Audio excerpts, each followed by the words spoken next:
Good morning. Welcome to the live stream. Today is Saturday, October 11th.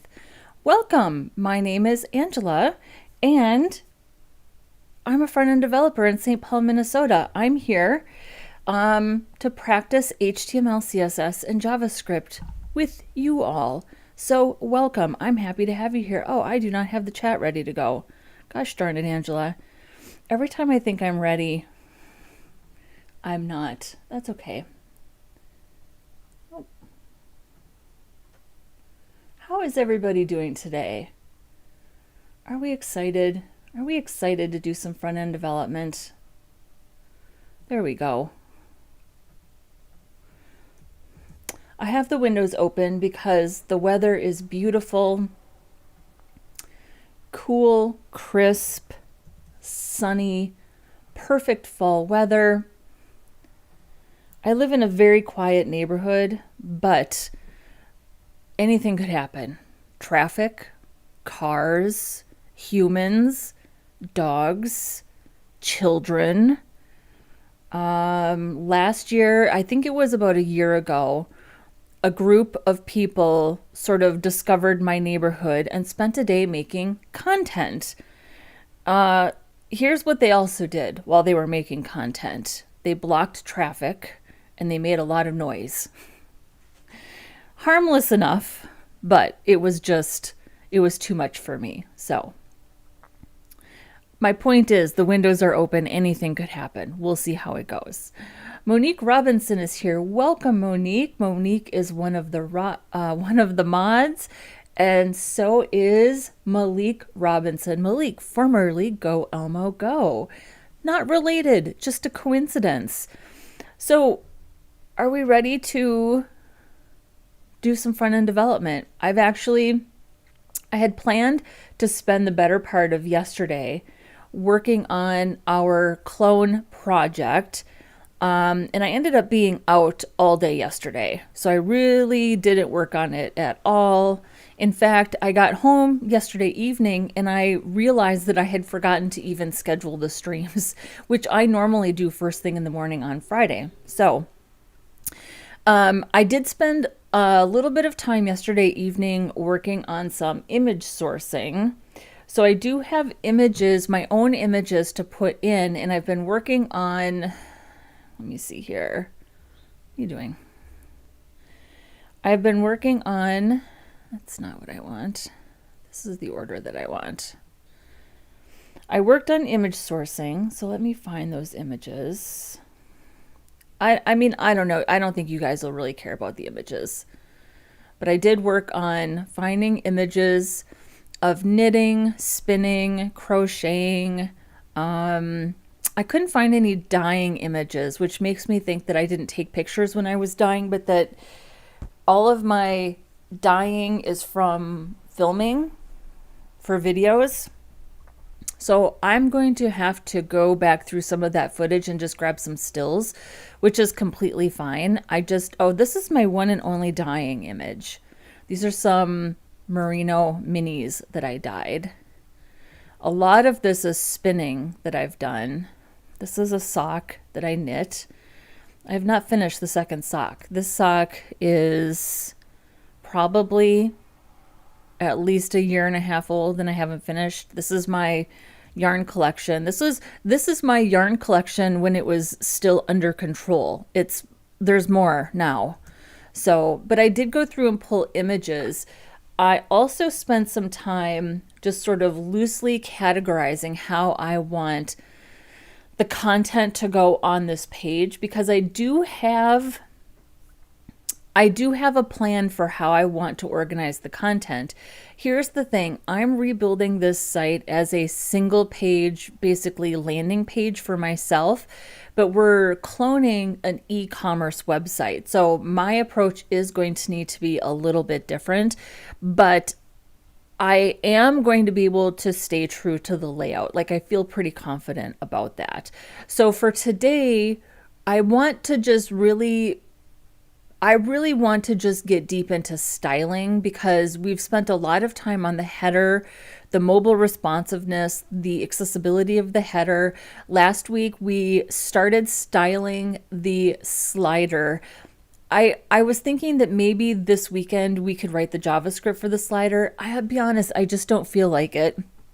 I just see a project we're now 2 weeks into, and we've barely done any styling of the page itself. So I just really want to get into the meat and potatoes of styling this page and getting this layout in place. So I do have my own images that I can start to replace. I have a little bit of content, but I need more time to sort of continue to gather my thoughts and how I want to organize this. But I have a good start. That's my point, is I have a good start. So that's what we're going to do today, is we're really just going to dive into the styling. So Illusion is here. Hello. Hey yourself, my friend. Welcome back. Thanks for joining us. Yeah, thank you. Appreciate that. Here's the thing. Here's the thing about styling. I'm in my happy place when I'm writing CSS. That is where I'm the most comfortable. That is where I feel the most confident, when I can just blast through CSS. So that's what we're going to do. Okay. So let's start with at least styling what's appearing inside the slider, which is kind of like the last thing, before we just dive into the rest of the page. And then we'll replace images as we go. And I'm not too worried about what images I'm putting in. I just want to have some unique images in. I just don't want everything to be the same. And then over the next probably week or so, I should be able to do a better job of gathering my thoughts on how I want to organize some of the content. So there's that. Terry Murray is here. Good morning, Terry Murray. Welcome. We're happy to have you. I'm glad you're here. Yes, greetings to all. I hope, we had a hot, muggy September in Minnesota, which isn't normal. Minnesota in September that's when things start to turn and get nice and cool, and it was just hot and muggy the whole month. And now it was like overnight we got this nice, cool, crisp weather for October, and it makes me so happy. It just makes me so happy. So, okay. All right. So here's our mock-up. Here's what's happening. I'm going to do what I've been doing on my last couple of projects when I have to put text over top of an image. I tend to put it behind. We could just move this up and it could be over top of this.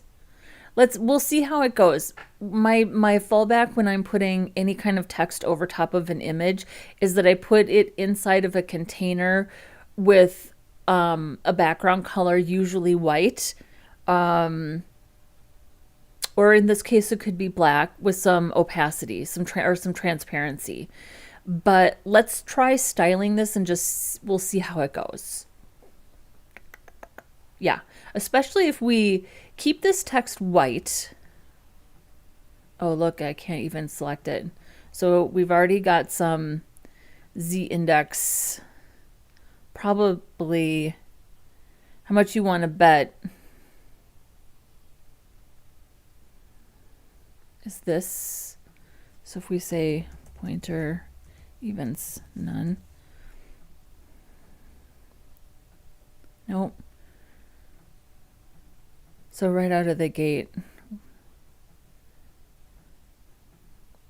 it's just going to be a battle of the z-indexes. Okay, so we probably just have to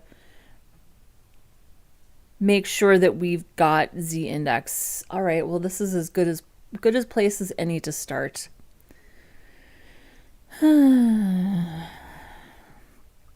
As good a place as any to start. So we've got position relative on the hero, position relative on the UL, and then the li, the slide, is position absolute. The figure is no wait, the li is position absolute, and then this hero text wrap is position absolute, and then the dots are position absolute, and the dots do have some z index. So we just need to, without getting into a battle of the z indexes, so if these are 0, this is probably going to change once we write the JavaScript. I'm going to do z index 1. So that's the image, or no, this is the li. Here's our figure, and here's our image, and then here's our text. So I'm going to do a z index of 2. And then this is a z index of 3. So we'll see if that. Okay, maybe.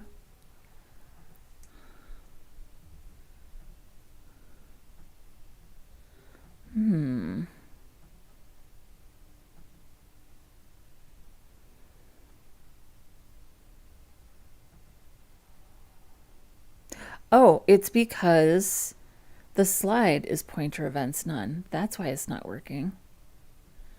Okay, so that is, so I'm going to take this out because we don't need the opacity and the pointer events none until we get to the actual slider functionality. So I'm just not going to worry about that for now.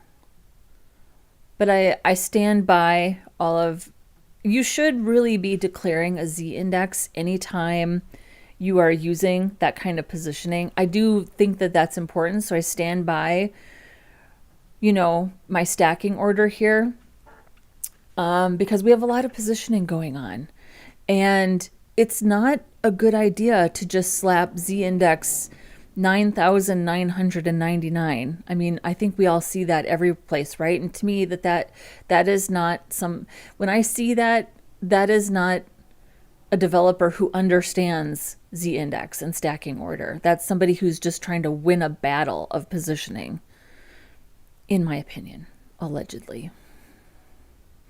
Okay. Now we can, come on, there we go. Got to be able to, yeah, we can, boy, you really can't.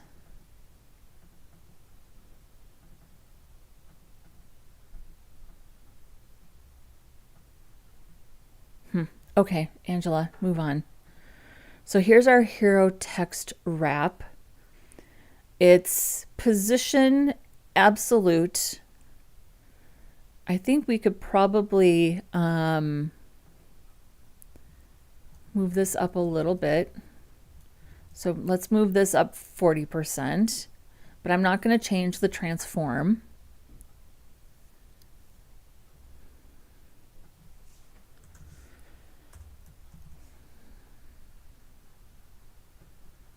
And then here's our dots. I'm going to move this down. Boy, we're just getting right into it today, huh? So here's the hero text wrap. Here's the secondary hero.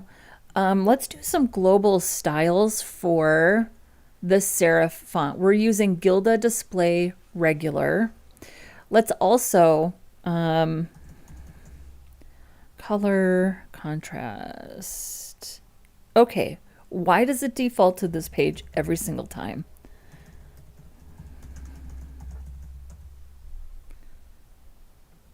This is what I want.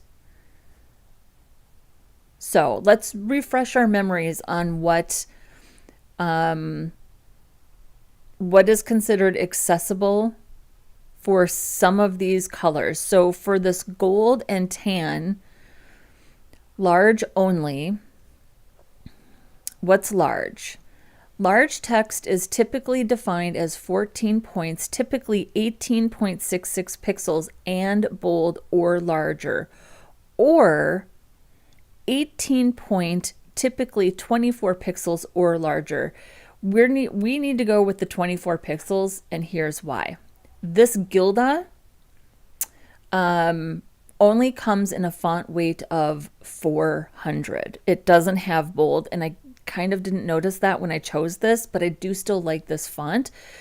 So we just need to keep in mind that if we're using one of these colors, which I'm going to use white over top of the image, to make sure we have enough contrast. But if we use the tan or the gold, we have to go with 24 pixels. So let's actually get this in here. So there's minimum large. So that would be 24 divided by 16, 1.5 rems. So I'm just going to say large text. 1.5 rems. And that's 24 pixels. Okay. So let's grab this. And then for anything that is, just to set the font, we'll go H1, H2, H3, and H4. I don't think I have any H4s, but we'll just do this. So now anything that is an H1, H2, H3, H4 is automatically going to have that font. Beautiful.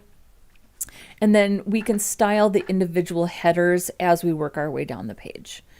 So this would be the hero text wrap, secondary hero.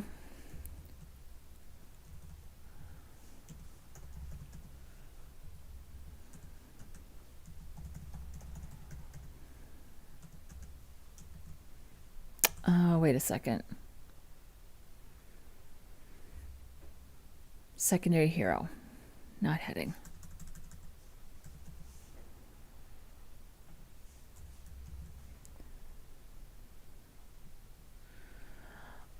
Sure. Okay, so Monique has a question. Please repeat again the rationale on the font that you mentioned, Gilda Display. Okay, so I chose Gilda Display because it is a serif font that I thought looked similar to what was on the Knitpicks website. Gilda only comes in a font weight of 400, which is normal. It's not bold. So, looking at the contrast checker right here, I'll make this a little bigger. If we're going to use one of either the gold or the tan color for a heading in that font weight, these colors only meet the contrast recommendation if it's the large text. And large text is defined as this. Large text is defined as 14 points, which is typically 18.66 pixels, and bold or larger. Here's the key word, and bold. So if we use the gold or the tan font to meet the minimum requirement, it has to be 18.66 pixels and bold or larger. So that's for 18.6. Or 18 points, typically 24 pixels or larger. So since Gilda does not have a bold weight, I mean, I could force the browser to make it bold, but Gilda doesn't, the font family does not include bold. It's a font weight of normal. I'm going to use 24 pixels, a minimum of 24 pixels or larger, because then it doesn't need to be bold. Yeah, you're right. I don't think I made that clear when I said that. So let me know if that makes sense. Yeah, let me know if that makes sense.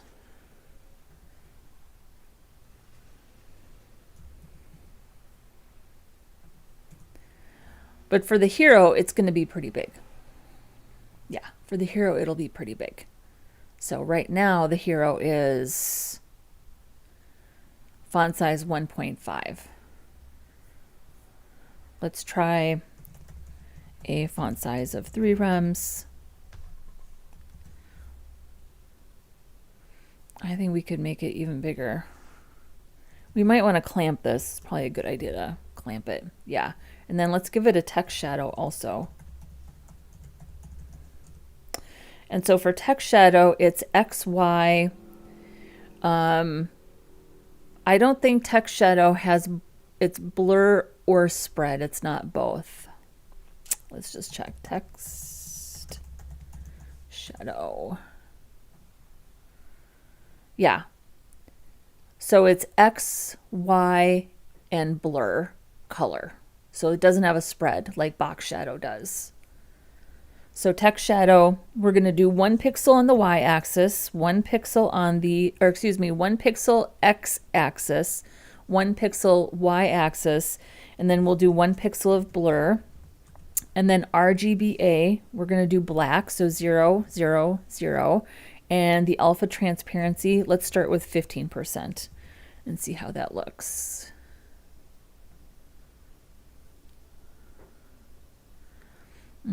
It's not, I barely see anything. So let's increase this. Text shadow and box shadow are wildly different, I find.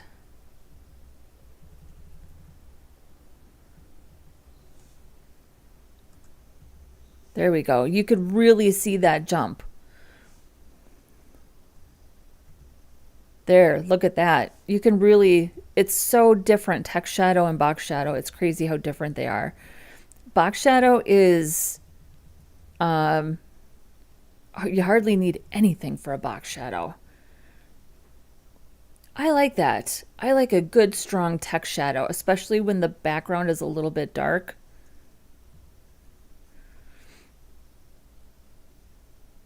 Yeah, I like that. So let's definitely clamp this font size. So we've got 3 pixels X, 3 pixels Y, 3 pixels spread, or excuse me, 3 pixels blur. The color RGBA is black, and we've got a 75% opacity. That is beefy. That is a beefy text shadow.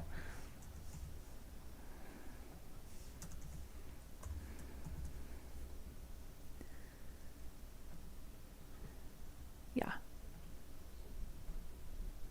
And we've got a lot of margin there too. Let's take that margin off. That's going to make a big difference. And you know what else I want to do? Because I always seem to have to do it. I'm also going to set the line height for global as 1.25 because I just always end up changing it to that. That made a huge difference. That made a huge difference. We'll add some, you know, we might just want to add, well, we'll see how it goes. We'll see how it goes.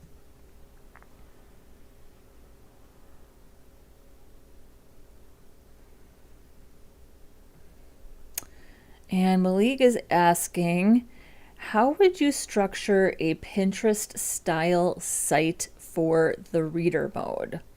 That is a good question. Malik, I don't want to put you on the spot, but let me ask you this. So I did a code review for Malik's site called Pastry this week. I recorded it and sent it to him. What would you think, Malik, if I played that video? Well, I could play the video, or maybe we could just go through Pastry later towards the end of the stream. Tell me if you're okay with that, and I could talk to you a little bit more about how I think you should approach that. Let me know. Let me know what you think. I'm happy to do that on stream. It could be good. It could be good information for other people. So no one is here. Hello, hello, and also hello to the moderators. Yes, the moderators are amazing. The moderators are lightning fast. So if you are here to cause trouble, you're in the wrong place because they're faster than you. So,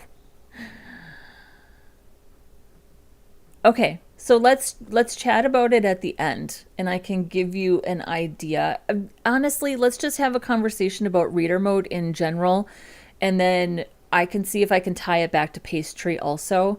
So what Malik is asking me is, I made a discovery with reader mode in Chrome. I've always known about reader mode in Firefox, and I use it primarily when I am looking at a page that has a lot of ads, because reader mode will strip the ads and just break it down to the bare minimum content. So if we look at reader mode here for our little fiber and craft site, what is it doing? It's breaking it down it's breaking down the structure by the page hierarchy. And the page hierarchy is the headers, paragraph tags, anything inside basically a header or a paragraph tag. And so what that says to me is that paragraph tags are incredibly important for accessibility. So fiber and craft, this is our H1. And where is our H1? It's right here. It's right here in the header. Our banner up here at the top, oh, that's interesting. Why isn't that showing up there? So this paragraph tag is not appearing before the H1. That's interesting.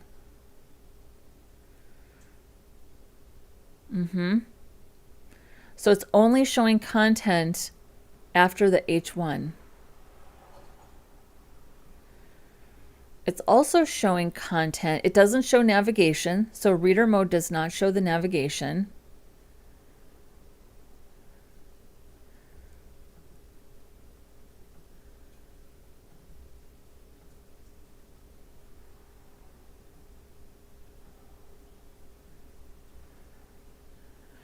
We might have to do some more research on reader mode.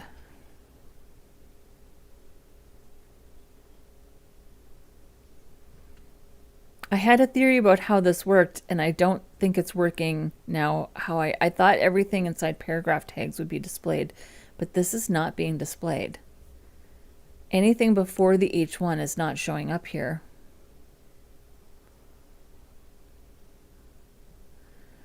And then we have the ULs with the H2s, the paragraph tags, and then I always put my anchor links inside paragraph tags.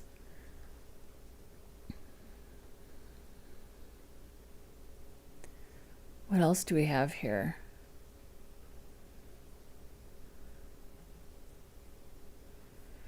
I mean, I don't think that... I honestly think now that I need to do a little bit more... I think that I need to do a little bit more research on reader mode, because I feel like I had an understanding, and now checking this, I sort of don't have an understanding. I thought that it displayed anything in paragraph tags, and it's not doing that.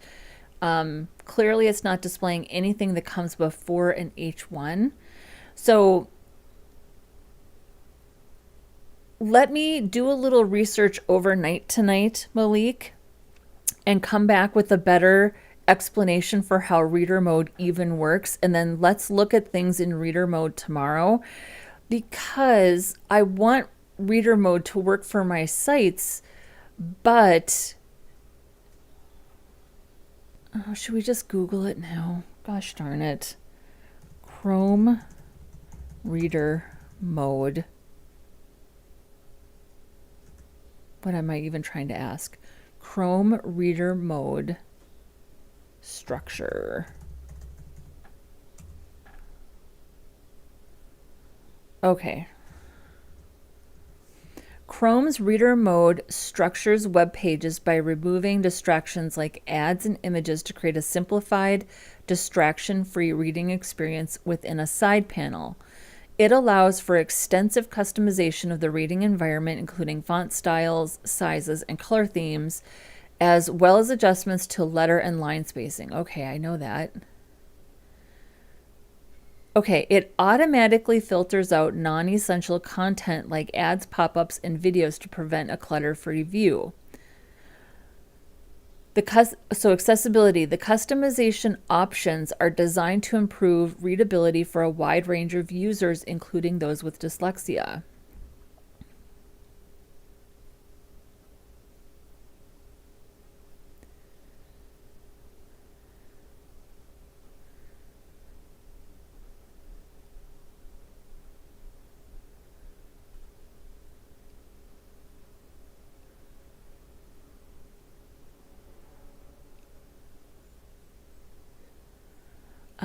Should we ask our friend ChatGPT?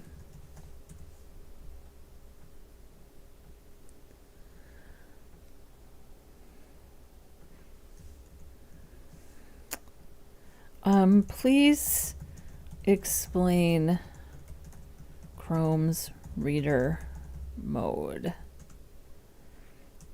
It doesn't display all of my content. For example, I have text in a paragraph tag that comes before the page H1, but it's not displayed in reader mode. I just need to know what the rules are. What are the rules?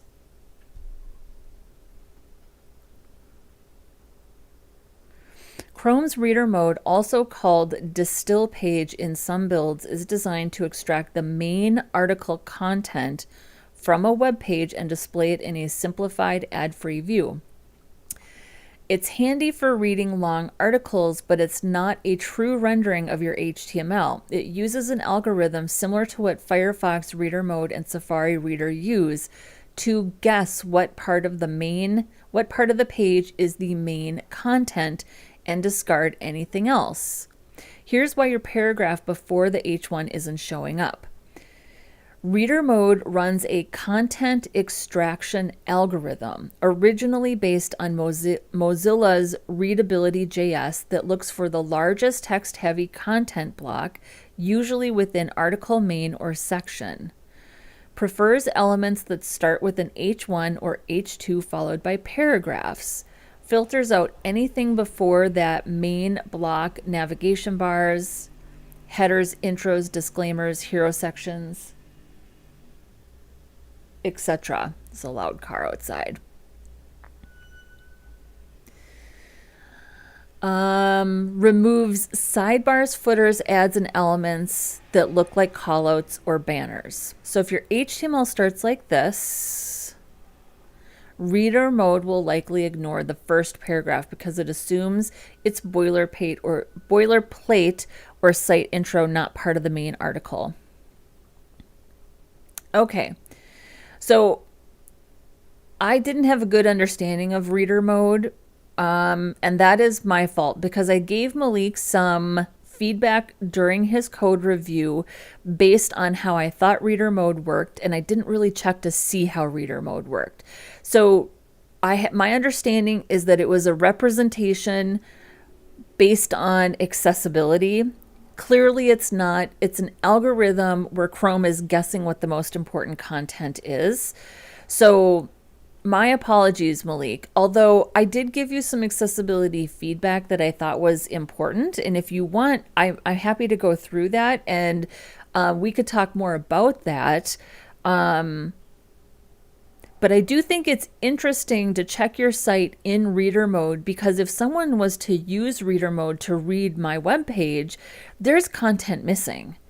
But maybe that's not my fault. Maybe there isn't anything I can do about that because if Chrome is making some sort of a guess about what's important, I don't have any control over what an algorithm says is important, right? How to ensure text appears in reader mode. You have a few reliable options. Wrap everything you want shown in an article or a main tag. Okay, fair. Keep metadata and navigation outside of that wrapper, like a header, nav, footer. Okay, we already do that. Avoid putting intro text before the H1 unless it's semantically part of the article. The safest pattern is H1 first, then your paragraphs. That's interesting because I mean, we're cloning something that is very common. This is a very common structure for a header or to put a banner up at top. Use semantic structure. We do that. Plain paragraphs, headings, and images inside that same parent. So I lean heavily on paragraph tags. So I'm going to keep doing that. If anything, I'm just going to lean into paragraph tags even more reading this because I've always thought using paragraph tags was a really good idea. Okay, so we know how to test. So I think, Malik, my best feedback for you based on your site is to make sure that you have an H1 because you were missing the H1, and make sure the content that you want to display is in paragraph tags. And you were using paragraph tags.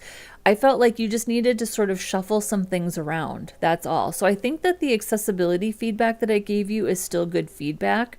It will help improve the reader mode experience, if that makes sense. So that was a good question. That was a good question. Let's see here. Illusion says boring to structure these elements and tags. Oh. Feels boring to structure these elements and tags. Yeah, I mean, it can be boring sometimes. I still think it's important though, right? Tell me if I'm misunderstanding your question. Illusion, let me know. Idris says, do you think you could make a lesson to show the basic Git commands? Also, I'm having a big problem with VS Code GitHub synchronization. There is over 10,000 commit progress. I can't start, so I started to use other. Yeah, I could go over some basics.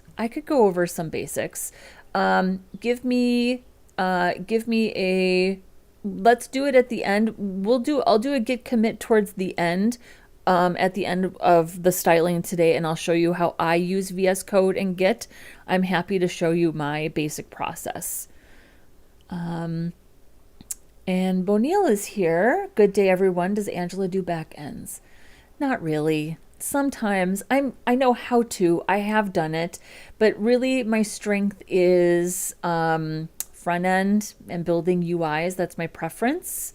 So hopefully you still are interested in hanging out with us. I would love to have you. Yeah, no problem. I'll show you my process. I should be better about committing my work at the end of a session anyway, so I'm happy to show you how I have things set up. So do me a favor, if you haven't liked the video yet, go ahead and like the video and subscribe while you're at it, because we would love to have you. I'm here every Saturday and Sunday, just doing a bunch of front end stuff. So Malik, let me know. I am, yeah, I'm considering it. So, I never knew reader mode was even a thing, so better for me to learn early. Well, I knew it was a thing on Firefox because it's great if you're trying to read an article and you want to block the ads. That's what I like reader mode for. I discovered reader mode. How did I discover it? I think I had right-clicked.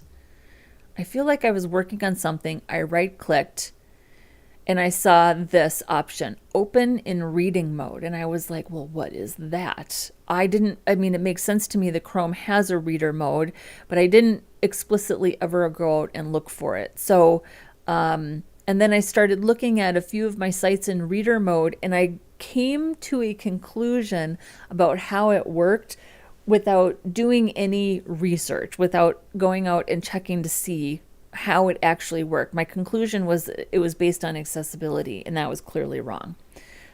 It's just Google making a decision about what it thinks it's important. So, okay, let's get back to the styling. I feel like I'm doing all the talking because I am. So, okay, so here's our secondary hero. Let's get this paragraph styled.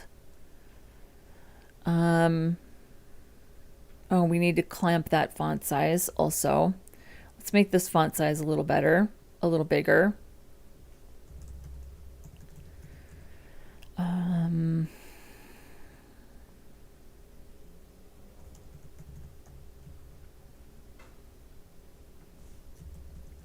I I think this is going to be way too much text shadow. Oh. That's a bit much. Let's see if we can take this down a little bit. There we go. I like that. And then let's make that call to action button.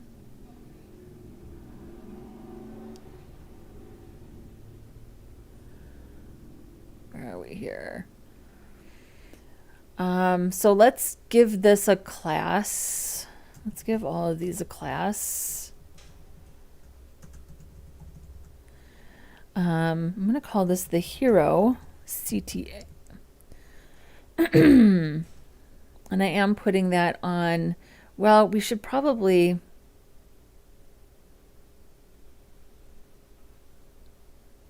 should we just style this as a button? We might be better off just styling this as a button.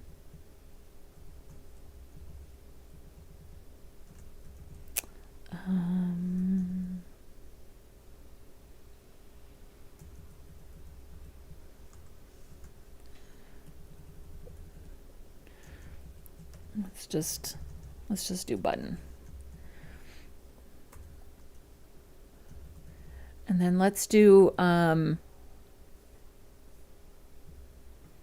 let's just do a style for buttons. And we're going to have to do different colors.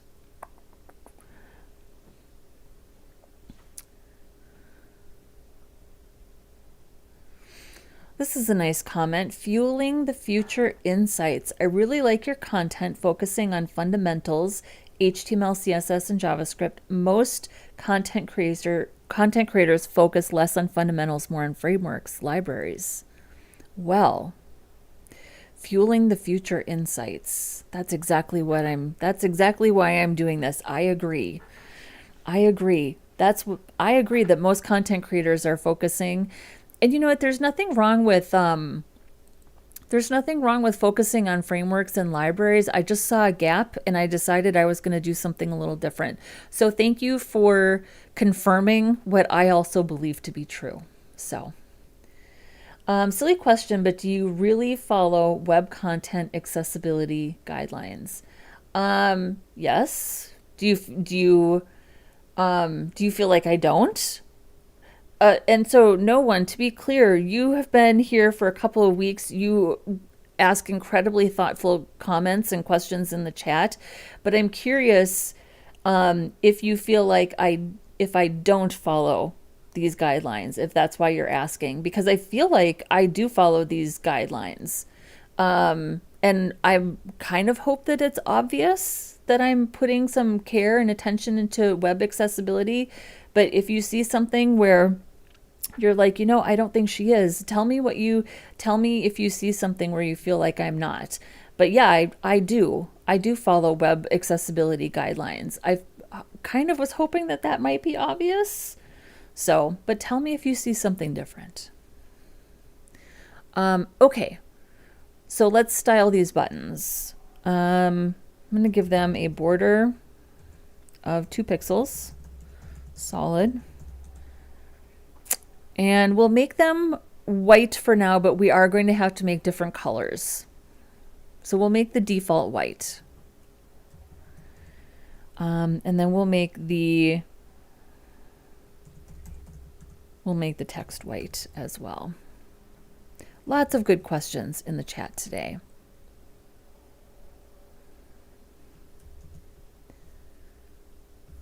And I'm going to make the font size smaller.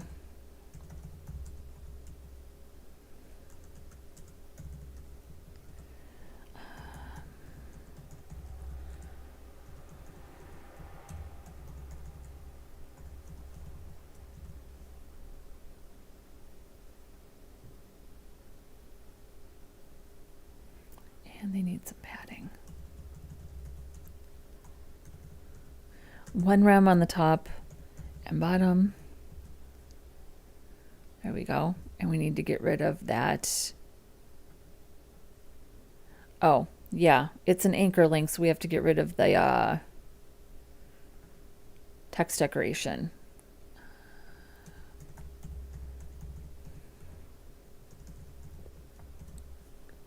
There we go. And then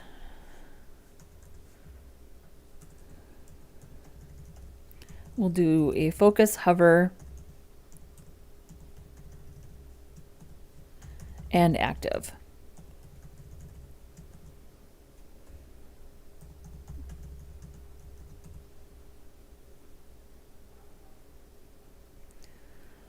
So we'll do a background color.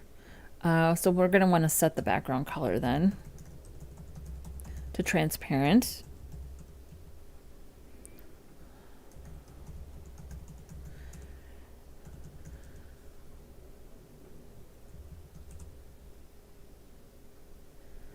And then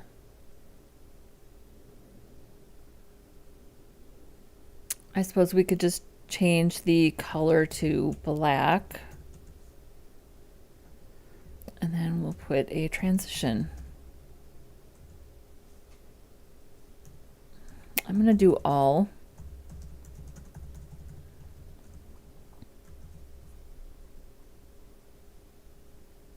Let's change that color to, oh, and it's got text shadow also. We have to take that out.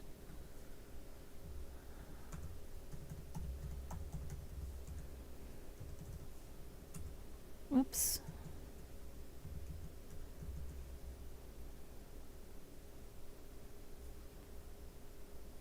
There we go.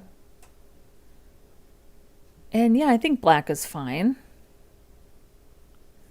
And then let's give this, I'm just going to give that paragraph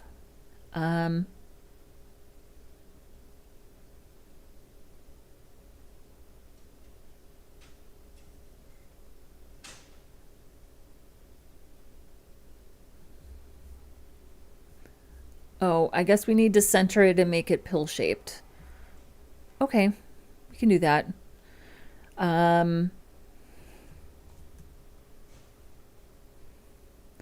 But I'm not going to do that on my global styles. I'm only going to do that for the hero.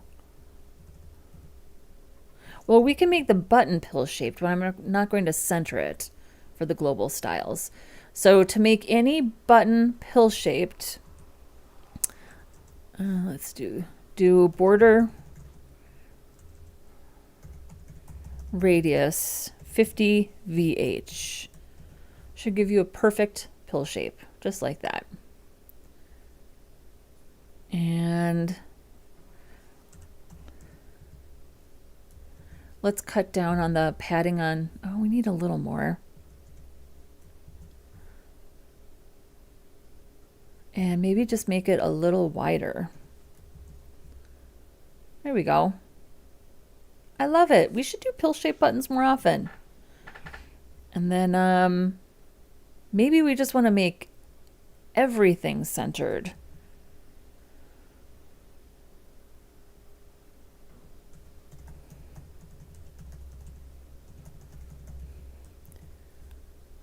There we go. Actually, that looks nice. I don't normally like text align centered, but that looks really nice. And then we'll just make sure that our paragraphs have some margin just for the hero. So we'll say 1 rem on the top and bottom.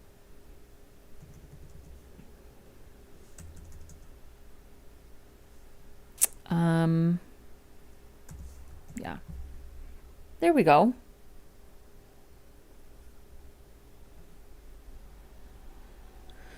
This is pretty big.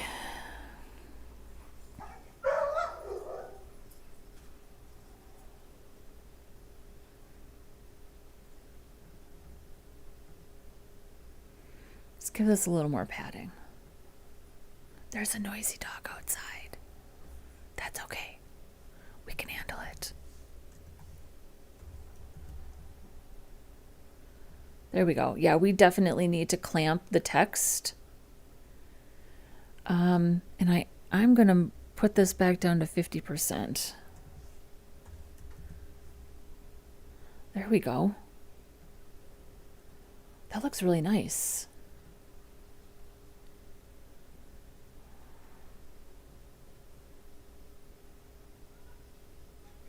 Do we need to make that button bigger?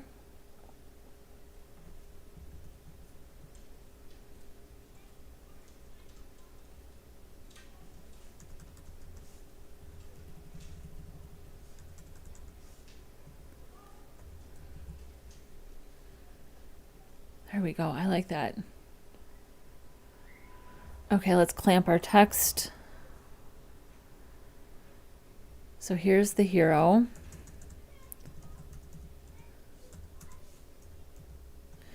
So I think I'm just going to guess at some values.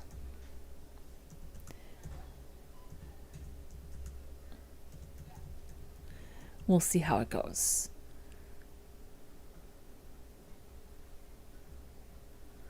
So here's our H2.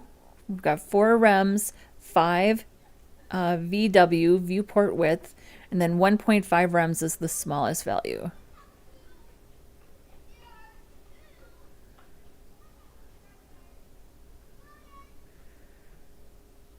So I think that we need to drop this hero down a lot sooner. So we're dropping that down at 600 pixels, but clearly that header is still up there. And you know what? You know the reason why this aspect ratio isn't responding to the text, because the text is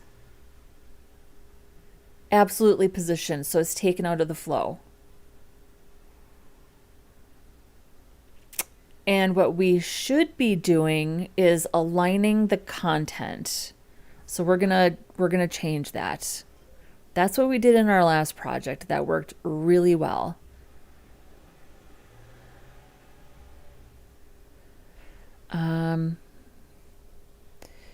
Yeah. So instead of doing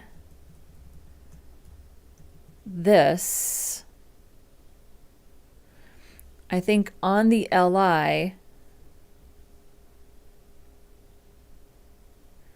so this absolute positioning is for the LI itself, but for what's happening inside the LI, I think we can do display flex, align content, center. I don't know if we need a flex direction. And let's see here. You're here somewhere. Where are you?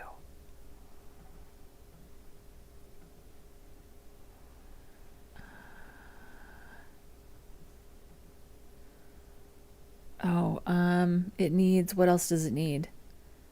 It needs the flex wrap property.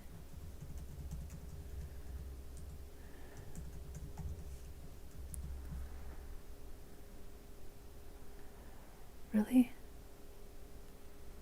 Oh, flex wrap, no wrap, prevents align content from having. Try setting flex wrap to something other than no wrap.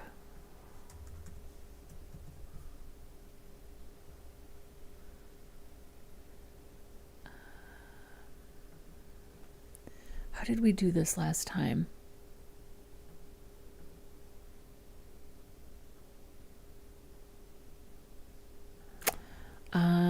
What was the last project we worked on?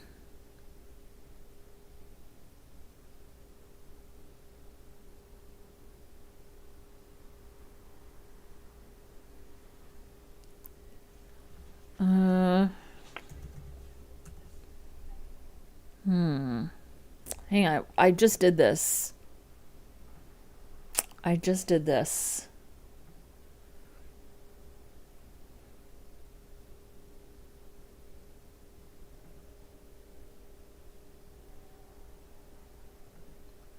think it was this.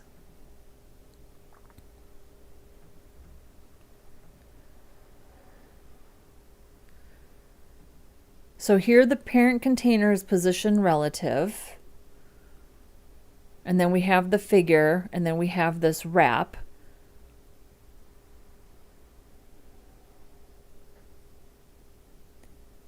But it's not, I did something different. I did flex flow column.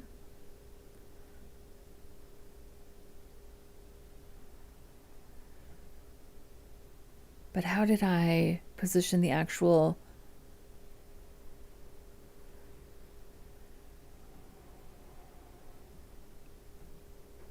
and keep it over top? So this is the... so this was position absolute.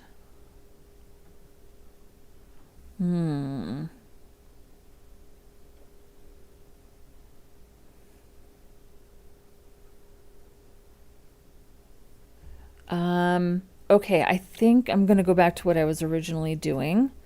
And I think we should just transition the positioning. Where is that? Early.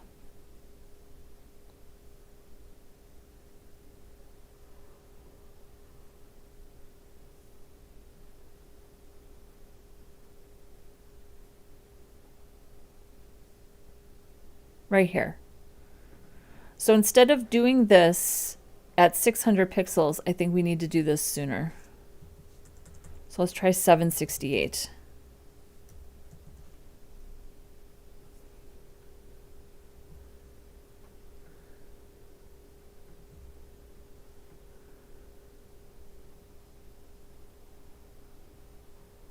So we just need to...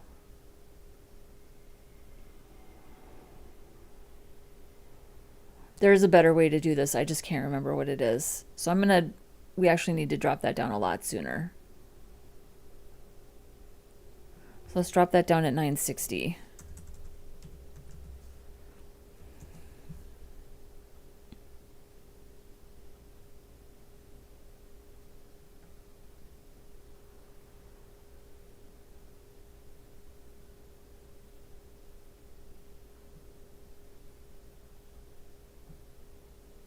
Well, let's clamp some other things here. There's another way to do this. Is this really where I did it?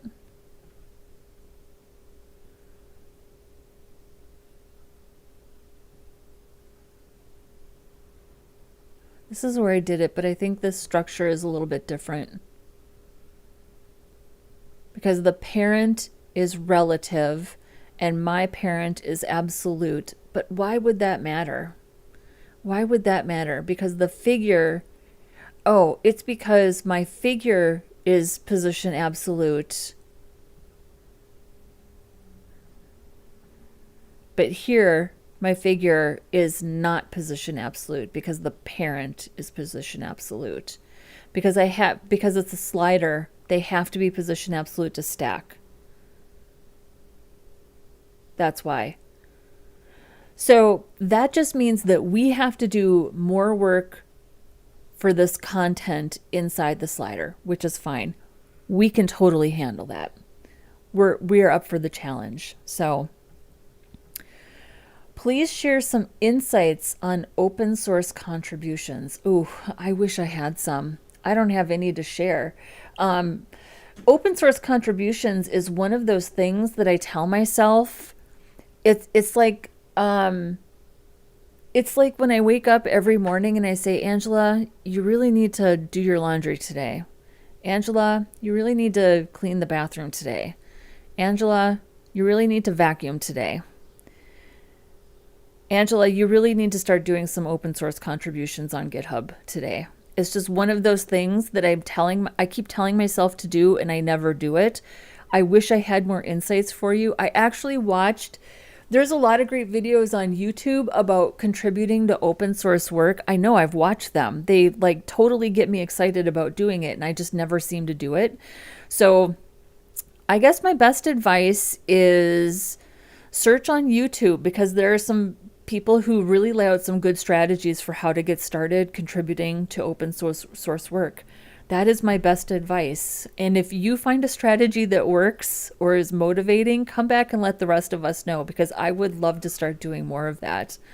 Because I think it could be a great way to get discovered, especially if you're a new developer looking for a job.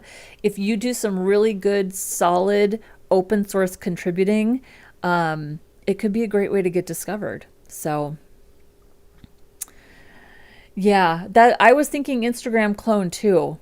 I was thinking Instagram clone too, but it's the midweek project. I'm doing the midweek projects now. M7 Parvi is here and says, hello. Hi, how are you? Idris says, thanks a lot for all the awesome develops. I think you mean just talking about development. Listen, I could sit here, if I could stream all day long and just talk about everything that's on my mind. So thank you for appreciating the many, many things that I'm thinking about. So M7 Parvi says, I don't have any information about computer science and want to become a cybersecurity expert. How should I get started? What was that website that Rahul shared with us? Roadmap.sh. I'll put this in the chat. So we have another mod. His name is Rahul. We haven't seen him in a couple of weeks. He's out living his best life, as he should be. He shared this with us, roadmap.sh. Do they have like cybersecurity?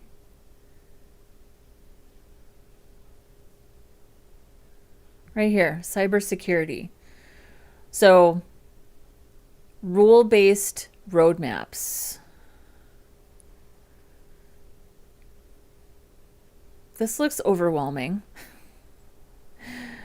My best advice is to just search on YouTube and start watching videos. Look for creators that you enjoy watching. Look for it's always going to be easier when you can follow somebody who you trust, who you think is credible, and who you have a connection with, right?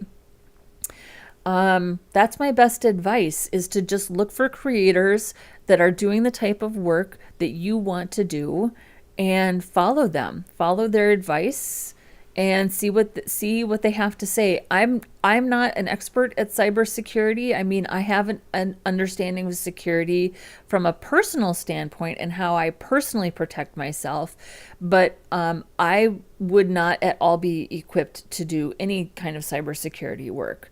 Other than, like, I'm pretty good at locking down a server for the most part.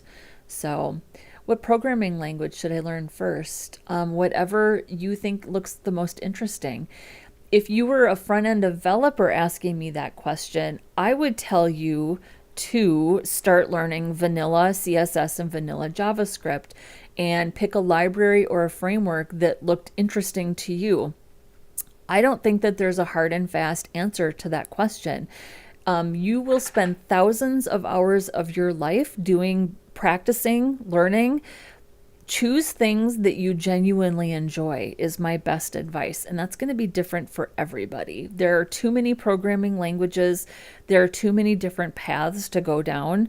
I don't think there's one right answer. So I am a software engineer. Yes, I have a software engineering degree. So I've been through the whole gamut. I've learned Python and Java, and I've learned all of those things.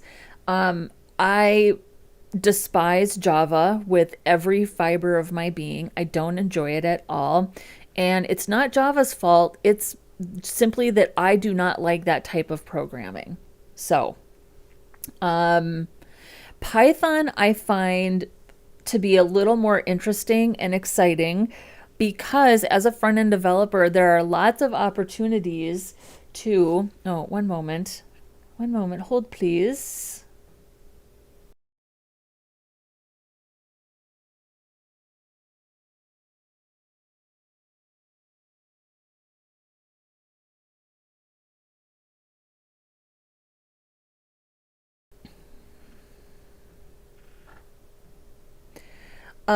So as a front-end developer, I find there are a lot of opportunities to do web scraping. And that's simply because I seem to spend a lot of time helping people move content from point A to point B, especially if they're doing a redesign. Python can be incredibly helpful when it comes to scraping content Or if you're doing a new site launch and you need to check if you have like maybe you have hundreds or thousands of redirects, if you like rebuilt a website, Python is incredibly useful for checking like 301 status, making sure your redirects are all working. So I think Python is a cool place to start if you have an interest in that. It just really depends on what you're interested in because you're going to spend a lot of time working on it. And M. Harvey says, I am a student of LLB. I don't know what LLB is, but my best of luck to you. It sounds like you have a strong interest in being an engineer, and I still think that even in the age of AI, we still need humans to do this type of work. So okay, this is good feedback. Once I tried to follow roadmap SH, but there are a lot of things I personally don't suggest it. Well, there you go.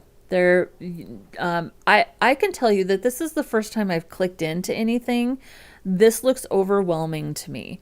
So let's see what it says for front end. Step-by-step guide to becoming a modern front-end developer.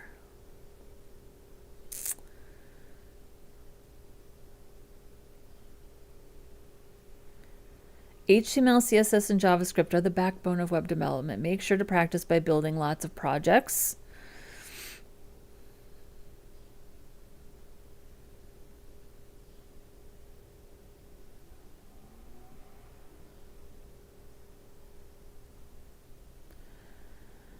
Yeah, I mean, there's a lot here. I can tell you that if I was a brand new front-end developer and I looked at this, I don't know if I would know where to start exactly.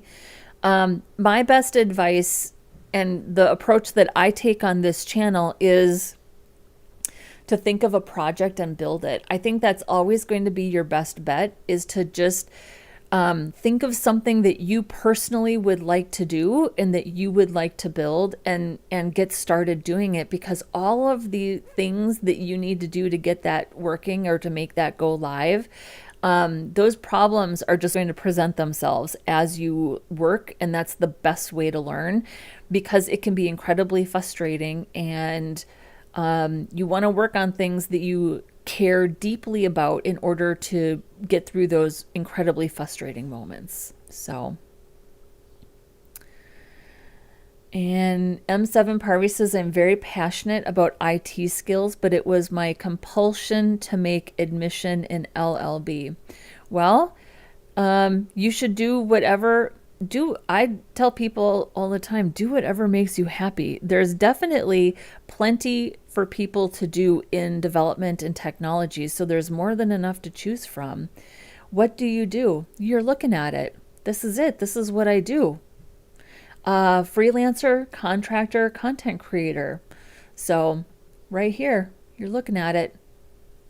This is it. This is it, my friend. This is what I do. So, okay, let's keep going. Let's clamp this paragraph text.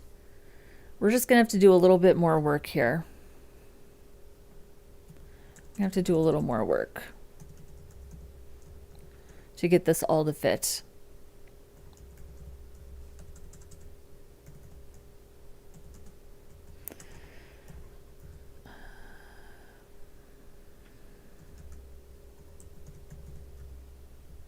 I bet this is going to have to be a little smaller.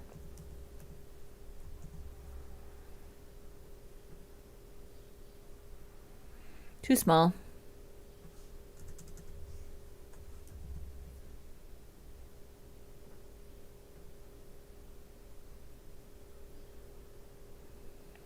And we have and we're going to have to, let's see here. We'll clamp this margin as well.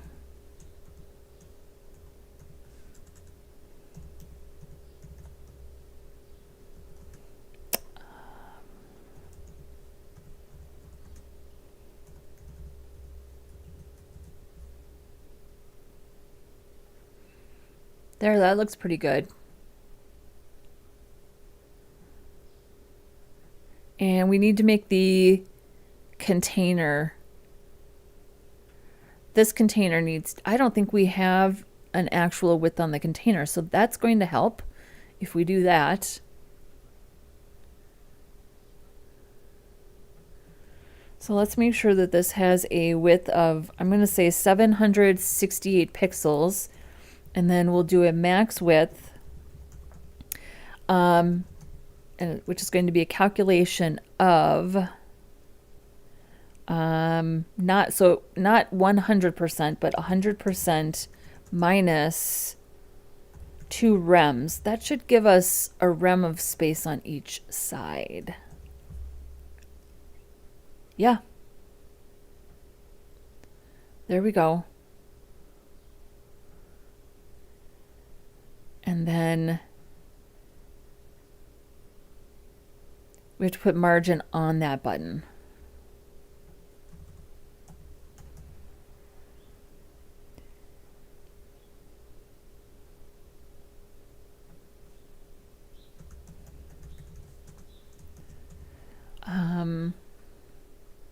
We can't really put margin on that button because it's an inline element. So let's make our buttons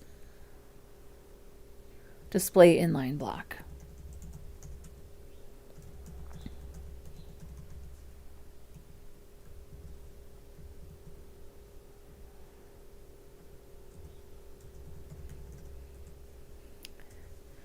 Let's also clamp our padding. But I'm only doing that for, well, maybe it would be a good idea to do that for everything globally.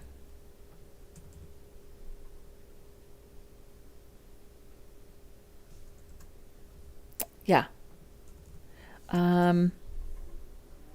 Is there a better place to put this? Let's move this down.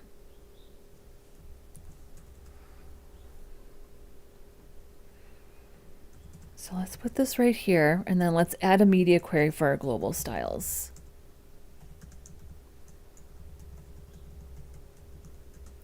And I'm going to do 960.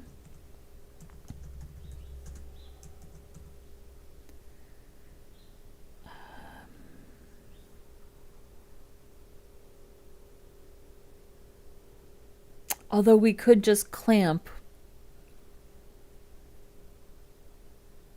No, I'm going to do a media query. So I'm going to do 0.75 rems on the top and bottom and 1.25 on the left and right.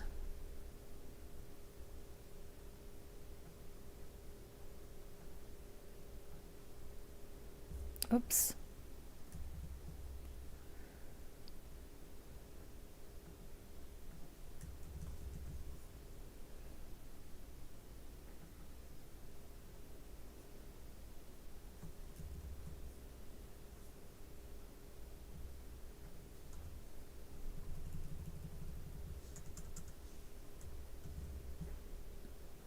There, that looks good for mobile.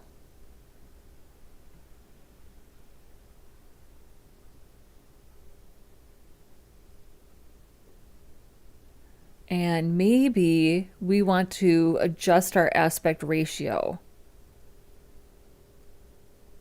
Let's adjust our aspect ratio to 16:9 once we drop it down. That's going to give us a little more room too. Yeah. See, we can do this. We totally got this.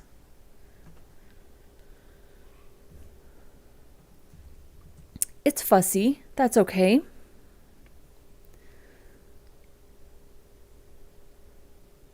So we're going to change the aspect ratio of the UL and the figure.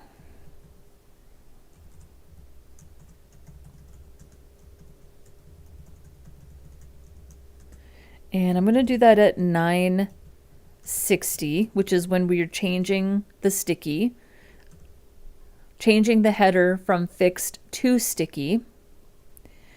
And so we're doing that on the UL. Hang on.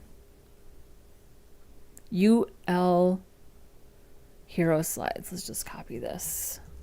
UL hero slides, and then slide figure.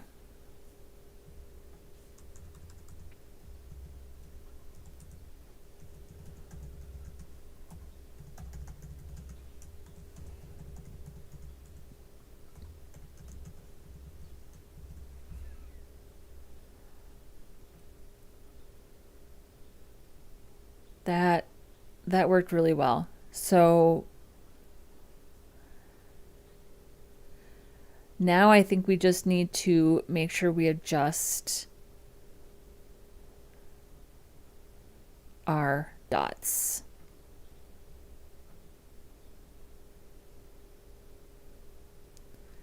So here's our dots. So maybe these are 0.25 rems from the bottom, so that moves them down. What if they were just 0? I think we could just do 0 because they've got a little space inside that container. Do our dots need to be 48 by 48? Do they need to have a tap target? Ugh.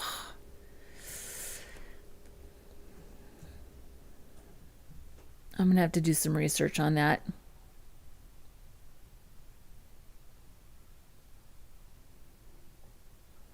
How big are they now? 16 by 16. We'll make those a little smaller. I'm going to have to look into that. Ugh.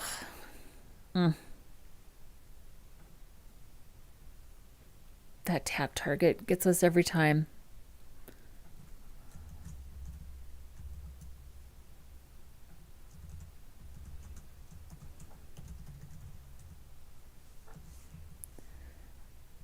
I don't think we need this. And then our buttons. Right now they're 1 rem by 1 rem, which is 16 by 16.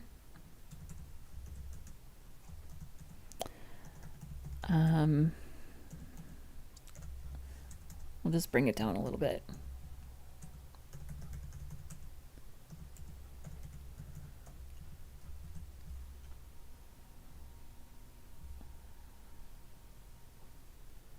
Why are you so squishy?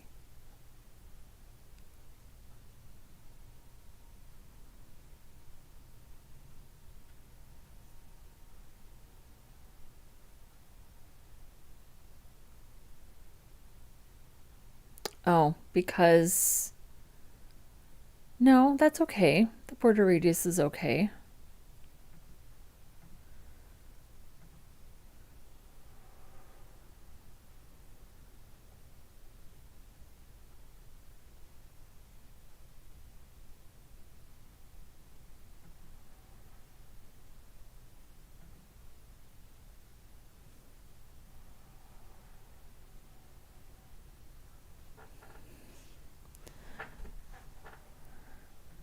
Why are my dots squishy?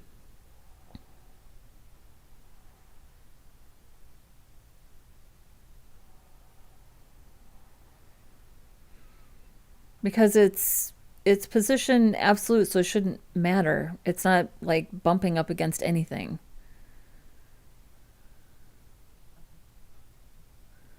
Is it just because I'm using rems?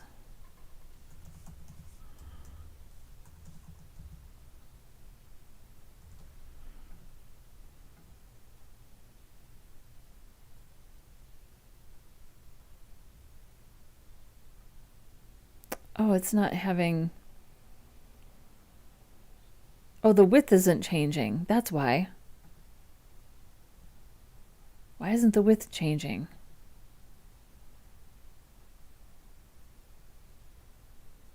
Oh, because of the border?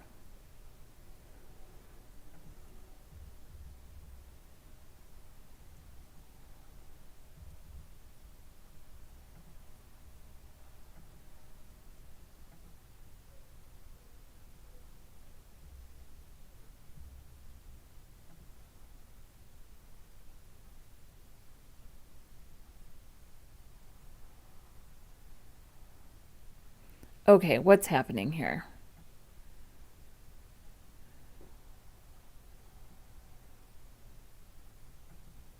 So here's our buttons. Does it, we still have,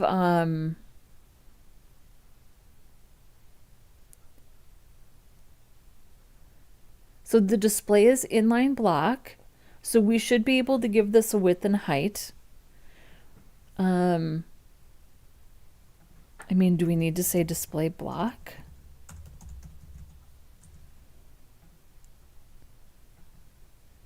Why is the width 16 pixels if I'm giving it a different width?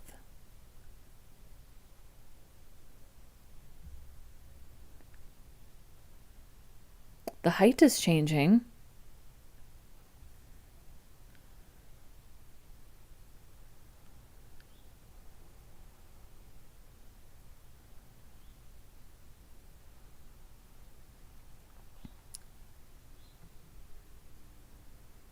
Is it because of the padding?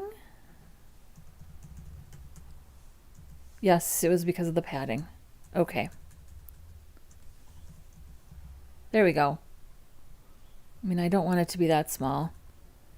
Got it. It has, so the user agent style sheet for buttons, I should know this.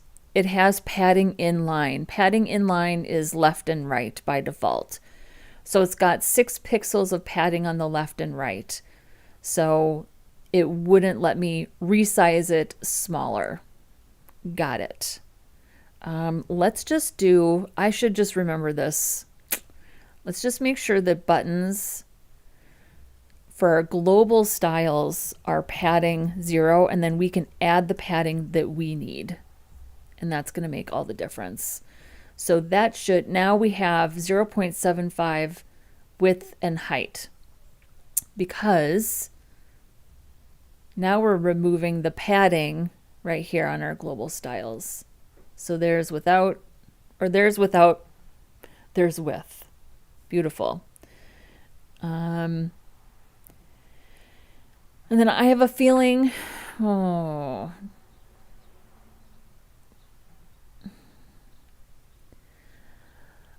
have a feeling that tap target needs to be 48 by 48, which is really a bummer because it's going to wreck my design. I'm not going to worry about it for now. We may want to make the aspect ratio on this a little bigger. Since it's vertical, maybe it doesn't matter. Maybe we can just make it a bigger aspect ratio because this is not going to fit everything. And because that LI is position absolute, it doesn't respond to anything. So we have to make it bigger in order for this to be, where are we here? So we get down to like 332. That's pretty squishy, especially if I'm going to be forced to make those buttons 48 by 48. We're probably going to have to make that a lot bigger. Let's come back to that because we are at 1 hour and 23 and we're still working on the hero. So let's come back to it. I think this is pretty good, but it's also like we also said that we're going to come back and work on the header at some point too. I rarely get everything perfected in one pass. I always need to think about things and come back. So this is a pretty good start. It's a pretty good start. I already know what I'm going to end up doing, which is changing the aspect ratio. So unless I come up with a better solution, maybe once we actually write the JavaScript for the slider, I'll find a better way to style. I don't know how I'm going to do a slider though without these LIs being position absolute. They have to be position absolute to stack, and then use opacity and pointer events and transition the opacity to do the actual sliding, the transition. So I don't know how to do it, how not to do it this way. This is the way I just like to do sliders. So okay, we're gonna move forward. What's our next section? Oof, it's a lot.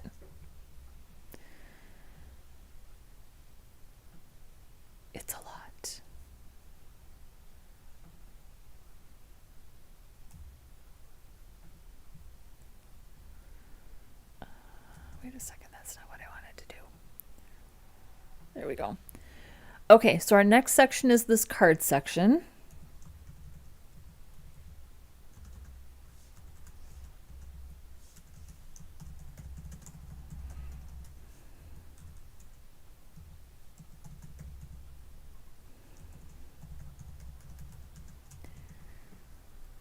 And I think for this, let's just do a grid.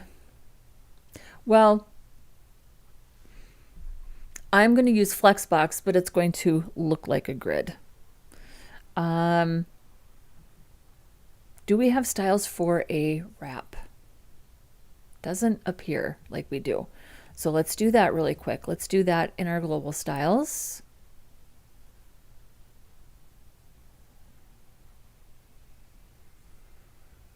I'm going to do this right here. Wait, did we do a wrap? I feel like we did a wrap of sorts for the header. We did a max width of 115 rems, which I was sort of thinking that I wanted to change anyways.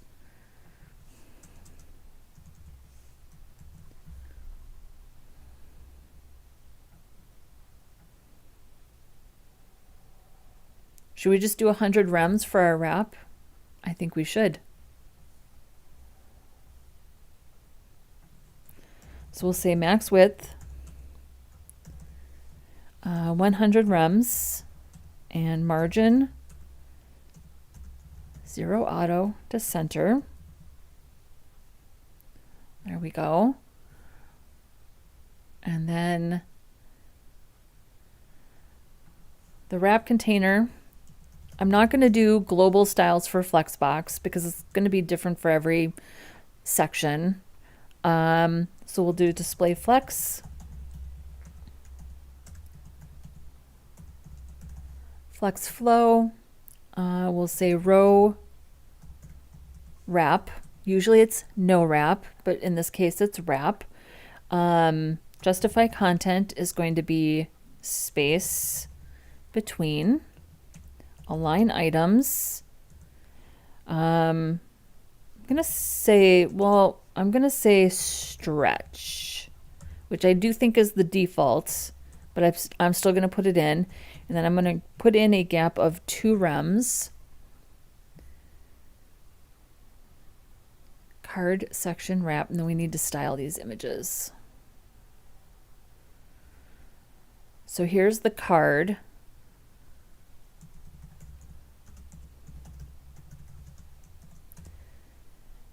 And what do we think this aspect ratio is? I don't think it's 16 to 9. We could do 16 to 9. I'm going to say width 100%, height auto, aspect ratio 16 to 9.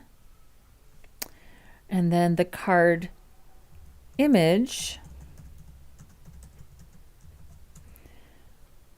is going to be width 100%, height 100%, object fit, cover. What in the wide world of sports is going on here? Where are you? Card section. Did I spell something wrong here?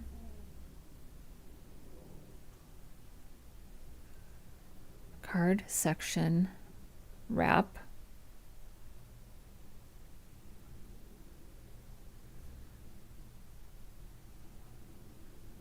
Why don't we have any styles?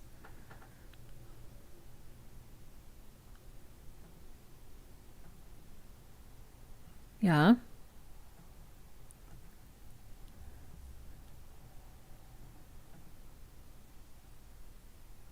Card figure.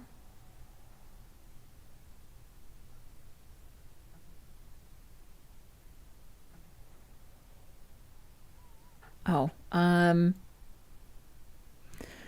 Yeah, that's the difference between Flex and Grid. You actually have to put a width on things. Got it.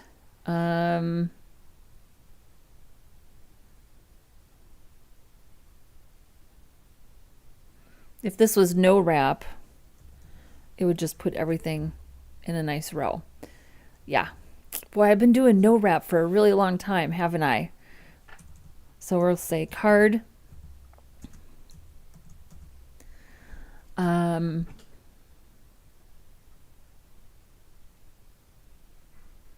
Maybe I do want to use grid. This is the part of Flexbox that I actually don't like. So yeah, let's just use grid. That's going to be better, isn't it? Because I hate putting a width on things. Display grid. Wow. Grid template columns. Repeat. 3. Do you need a comma? I can't remember.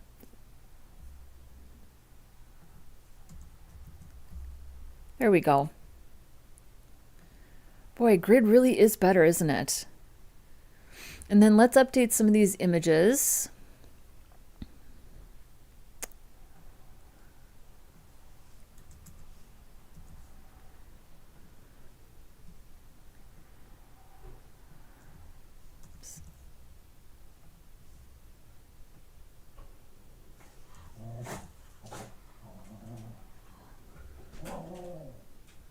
That's Heidi, my dog. I don't know if you can hear her barking.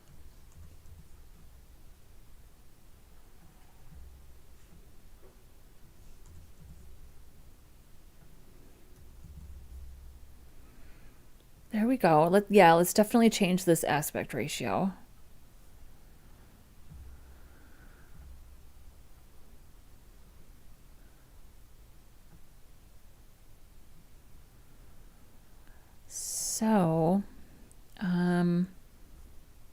So 16 to 10 would be like what, 8 to 5?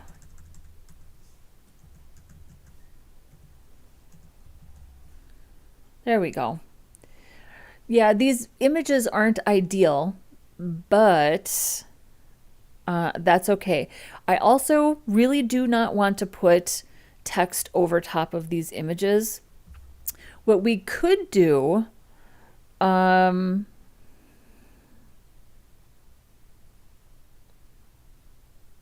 I mean, I could position them over top, but I'm getting kind of tired of that, dealing with what we just did with the hero. So let's just snuggle them right up underneath the images themselves. Yeah.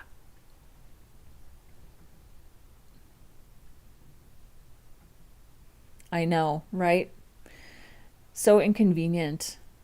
So inconvenient to have to specify a width. I mean, honestly, this is one of the beautiful things about Grid, not having to deal with putting a width on things. I love that.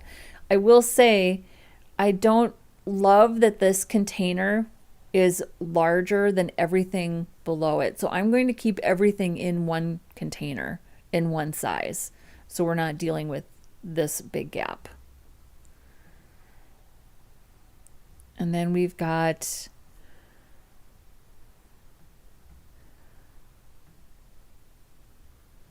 so the H3, I think the H3 actually, the H3 styles look pretty good. And then we've got these paragraph tags. We'll go ahead and put an underline, and maybe we could do a transition where when we hover that arrow moves, and we'll make this text a little bit bigger.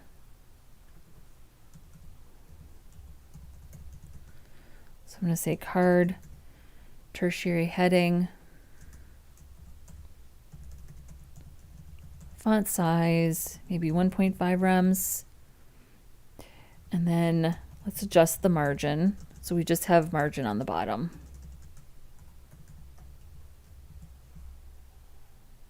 Oh, I think we need a little, I guess.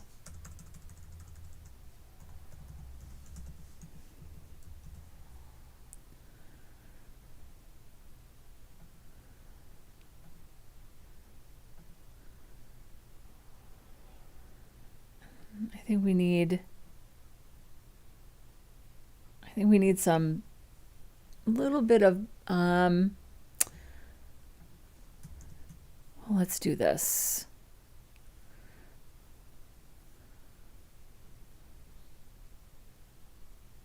So for a max width, let's do what we did.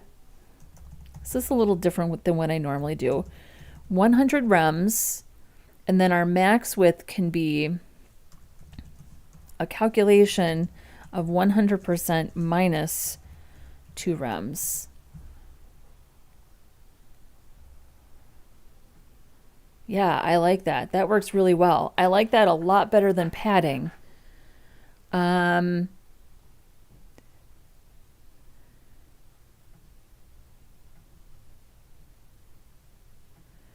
So that section has 2 rems below it. The articles all have 2 rems of gap. So let's make this 4 and it'll be even. There we go. Look at that nice little grid. That's perfect.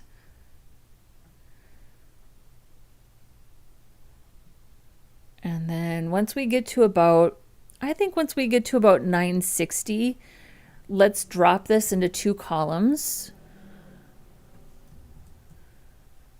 So here's our cards section.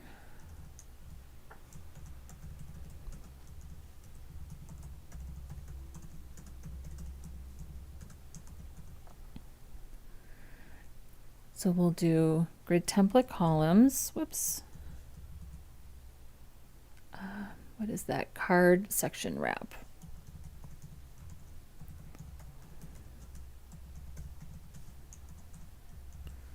So we'll change this to 2. Nice. And then once we get down to, I guess once we get down to 600, we can do this again.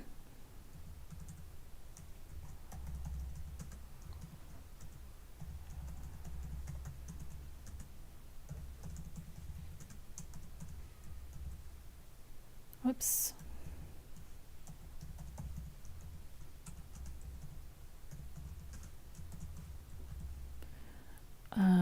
We'll just drop it down to what, 1 FR?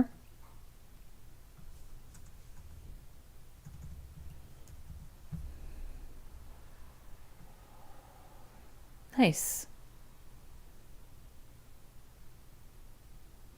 And then let's also adjust. I think we should start adjusting this margin and gap at 960. I don't think we need that much.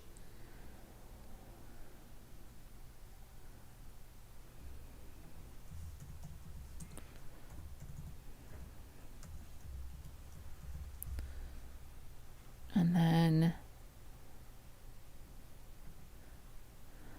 so our hero, we'll adjust the margin on the hero.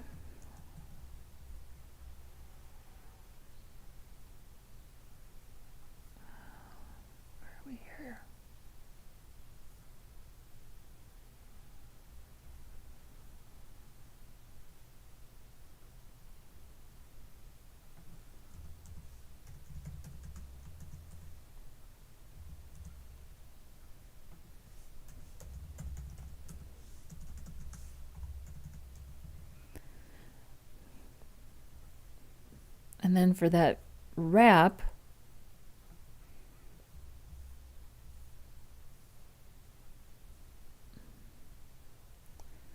we'll also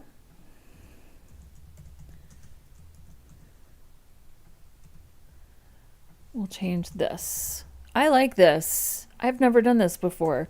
It makes so much sense. There we go. Beautiful. Beautiful.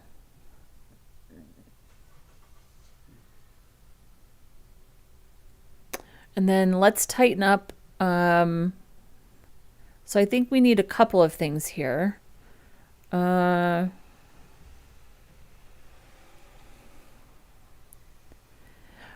I actually, once we get to 600, I actually want to increase this gap just to add more space.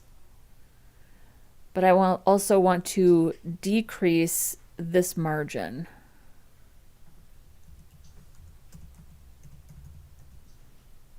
Oh. Yeah. I mean, do we need to? Yeah, I actually want to increase the gap to keep the space there.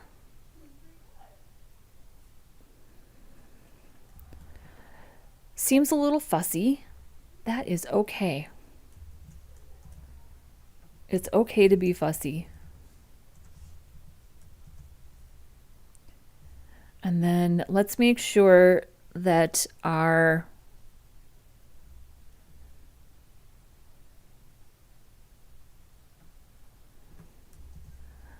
this also gets updated. I'm not going to change that.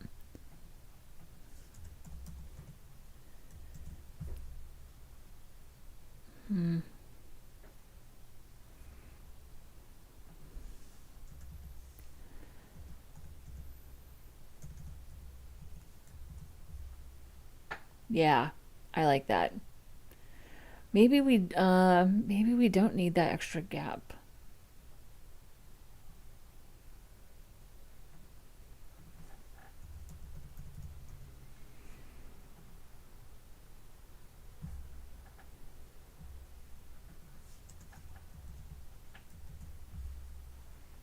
Oh, that looks okay. We can refine this too.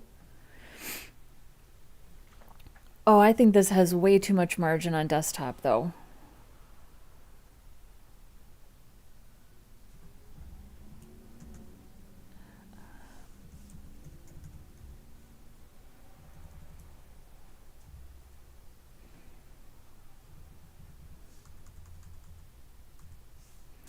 Oh, I don't think we need any margin.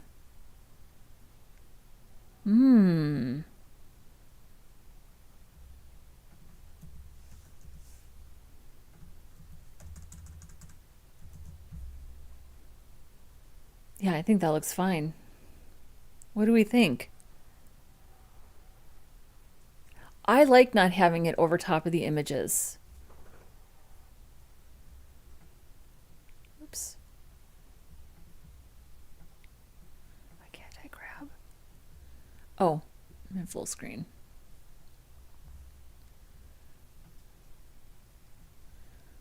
I like it.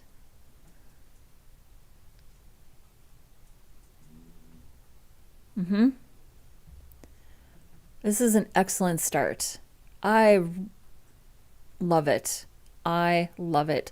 This helps me get my head around the content that I need to write and the categories that I want to have. Yeah, I'm really loving this. Okay, next section.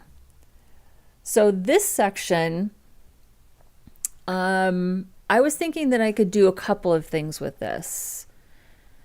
I was thinking that I could just go through my own collection, and yes, at this point, it's definitely a collection, and just pull out my favorite yarns and link to them. I don't know. I haven't decided yet. What did I write down? Yeah, I wrote my favorite yarns. This is as far as I got writing content. So, all right, let's lock in our next section here. And we're at about an hour and 45 minutes.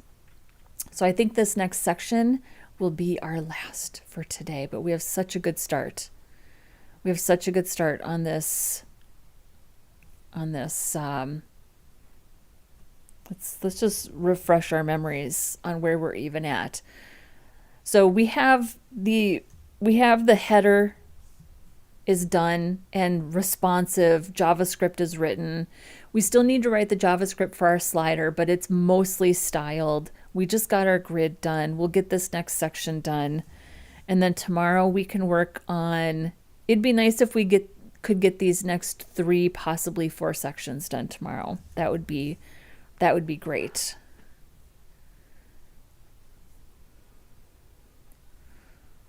So next section is 4 cards.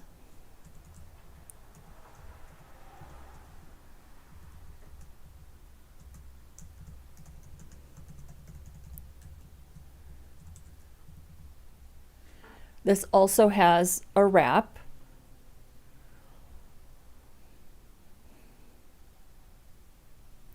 And it has a separate container for the grid.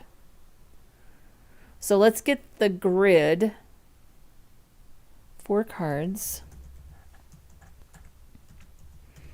Let's get the grid together. Boy, CSS Grid is really turning out to be my go-to. It just makes everything 5,000 times more easy. I mean, Flexbox, like when it comes to navigation or styling this header, Flexbox is an easy choice. But now when it comes to like kind of these meat and potatoes layouts in the main body or the main section, Flexbox is just the obvious choice now. I love it. I love it. Okay, so display grid. It's just 5,000 times easier than having to deal with like the width and the row no wrap or the row wrap, or yeah, I don't know. It's great.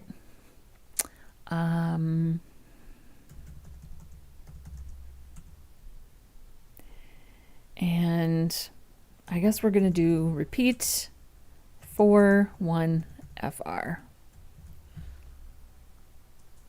And then we'll give it some gap. And we'll say 2 rems for desktop. There we go. And then let's style.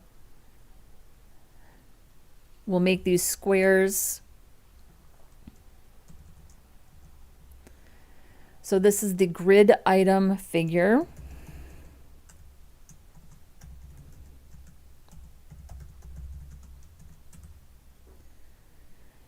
And we'll say width 100%,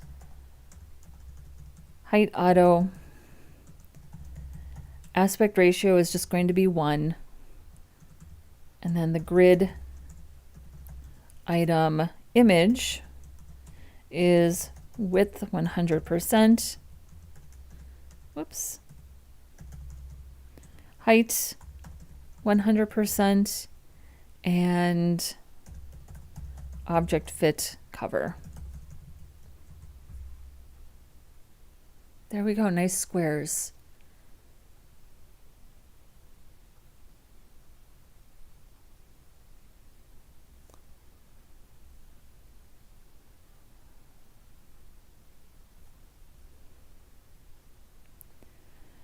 And then let's make sure that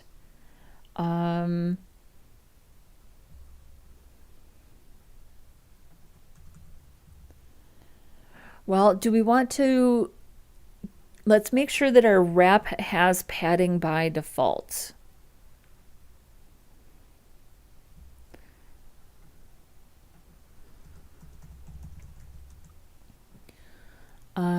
Well, but if I add it to the default, it's going to add it underneath. Let's just do padding on a section by section basis. Although this is pretty close up underneath this section, there is not a lot of space.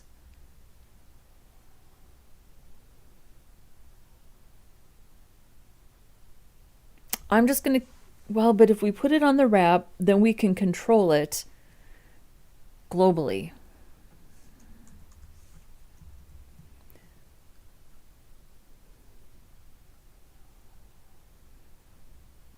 Which is usually a better way to deal with things.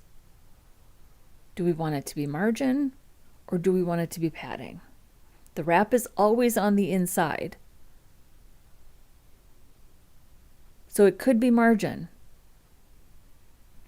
And then we wouldn't have to mess with margin or a media query on the hero.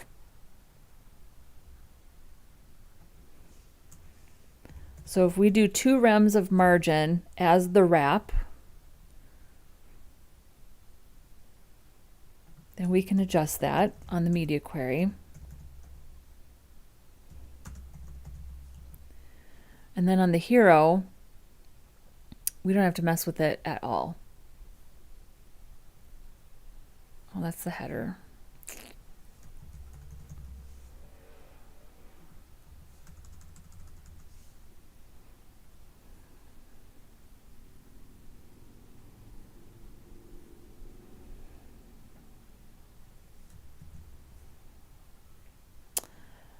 Yeah, I think that's going to be the better way to go. Whoops.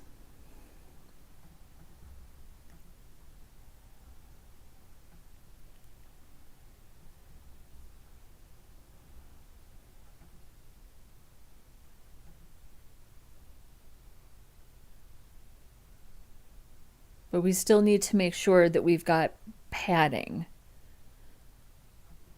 on these sections, and that's what's going to have to be on a section by section basis, because I don't want padding here, but I will put padding here on this 4 cards.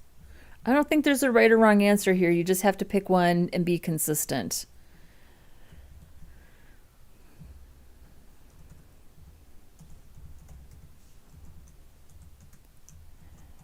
And if you're thinking, like you might be, or if you're new here and you're like, Angela, why aren't you just using Tailwind or Bootstrap or Foundation? I mean, those things create the consistency that I'm looking for. But also, one of the reasons I like doing this myself is because it makes me think about it. I like understanding this. I like making decisions like this. I like figuring out what works best, or what works for a particular design, or what works as a system for future projects. I like figuring this stuff out. Hopefully you do too. There we go.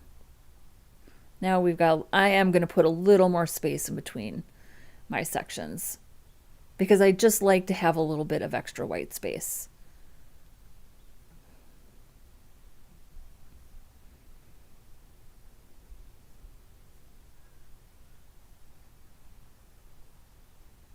And then this text is all centered. That's fine. And then let's make sure. So we put a class of CTA, but I'm going to change this to button. So we're going to update this.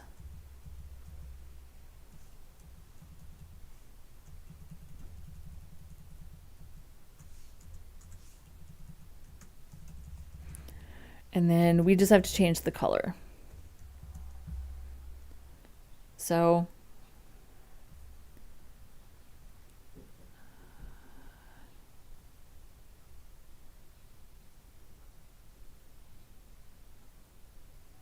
I put this in the wrong place.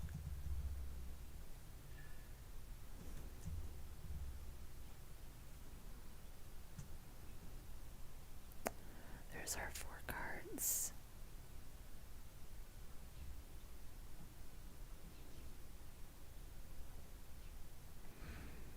Right here.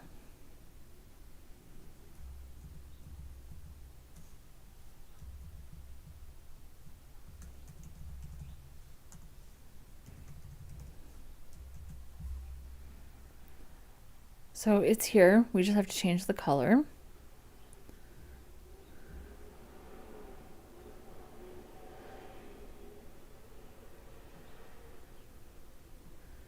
So this is the 4 cards button, or it could easily be the grid item button. I think either one would work. We can do grid item.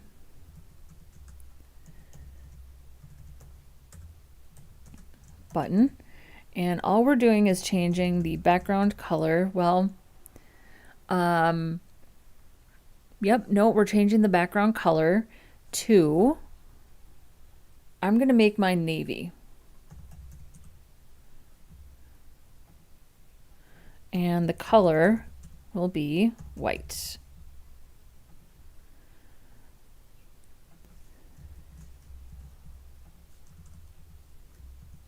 And then for the focus, hover, active,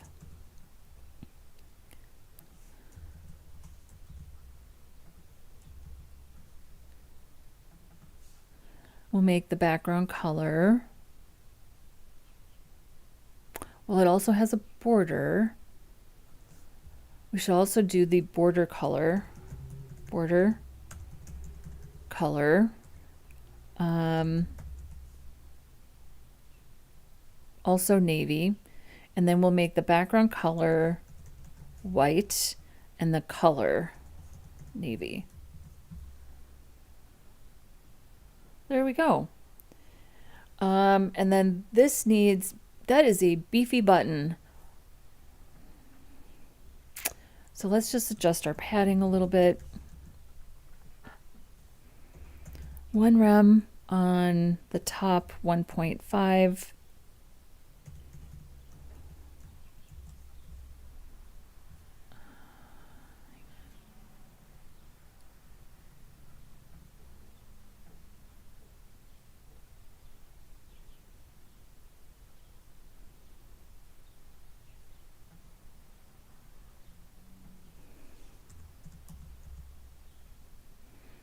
Yeah, I like that a lot better.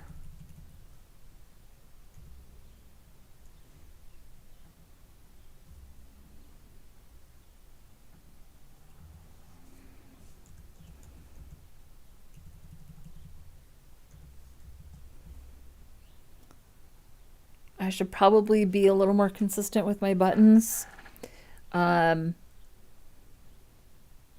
Yeah, I'm going to think about that for tomorrow. I'm going to come up with a better plan for buttons. I do think it should be more consistent.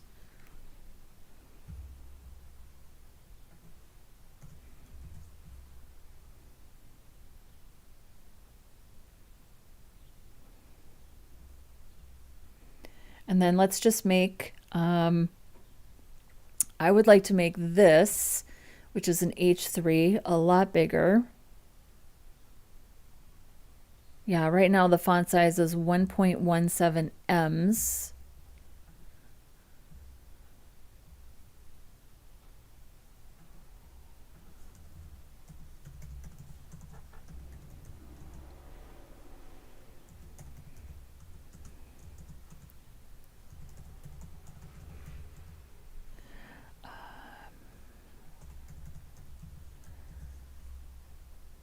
That's a little big.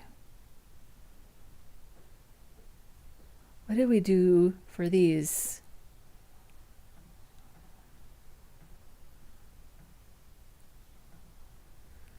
I'm kind of seeing a pattern here where maybe we could do a better job with some global styles.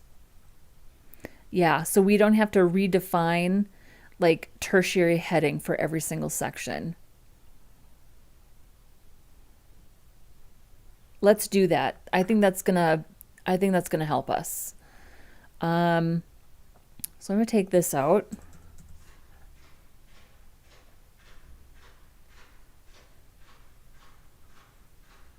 Oh, it's so loud outside.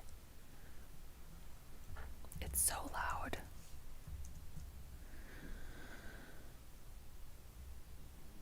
But it's so nice out. I don't want to close the windows. So let me know if it just gets really annoying, and I'll close the windows.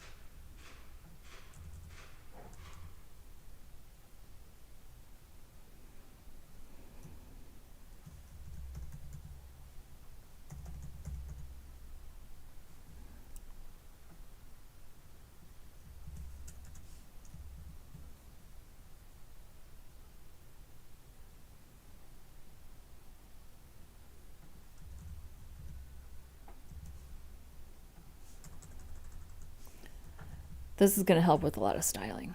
Yeah. We love that. And then let's make sure that we're just giving this particular paragraph tag in our card section a little margin.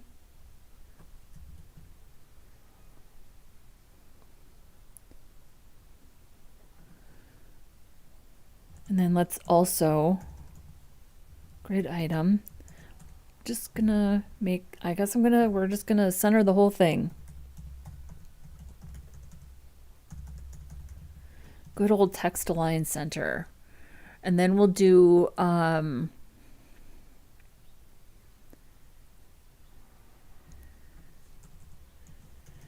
grid, whoops, item P. We'll give this some margin. Beautiful. I think we need a little padding inside here, inside the, whoops, here. So I think we need to give this paragraph a little bit of padding to scoot that in. You could just put another container around it and add padding there, but I'm going to do it this way because it's easiest.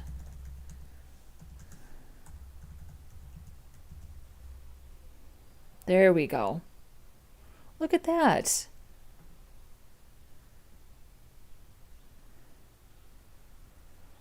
Look at that. I really like that we're keeping the gap consistent. That's something that I don't like about the Nitpicks website, and I did say that I reserved the right. I reserved the right to make changes as needed or as I desired. I like having a little extra space here. I don't love the inconsistent spacing, so I like that I'm making that change. I don't like that this 6-card grid is wider than the section beneath it. I thought that was annoying. So I like this.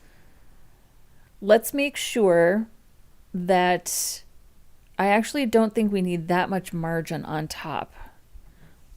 So let's adjust this a little bit. Let's just do margin on the bottom. Yeah, that looks way more balanced.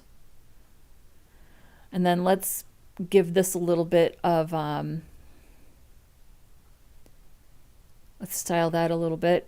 So this is an H2, a secondary heading. So let's do a global style for secondary headings. So here's tertiary. Let's do secondary, and then if we have to overwrite it, we can. But let's at least do a global style. So we'll say font size. I'm going to say 2.5 rems. And then we'll lock in some margin.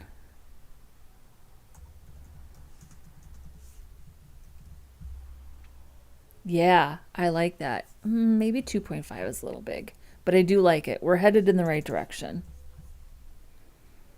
Yeah.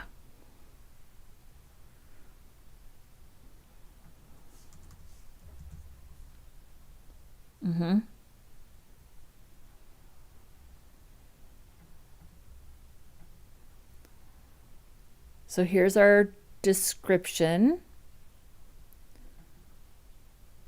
Here's the description wrap. So here's our description wrap, and then we've got the description and we've got the CTA. So here's the wrap.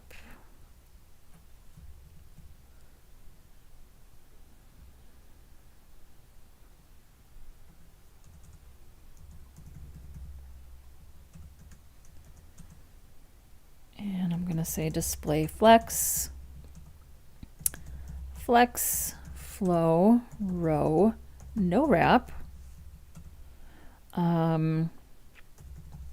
Justify content, space between, so it pushes it right up against the edges.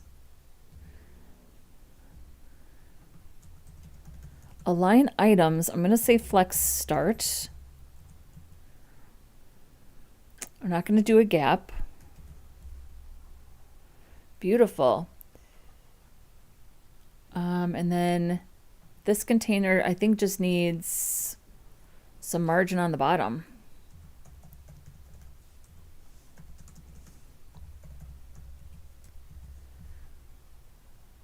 Yeah. So this is aligned up at the top.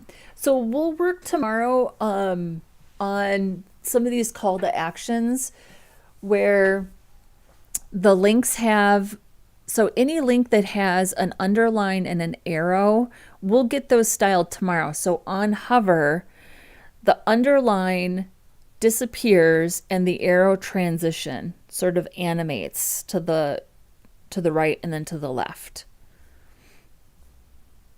Yeah, we may want to put a little more space here. And I realize that this text is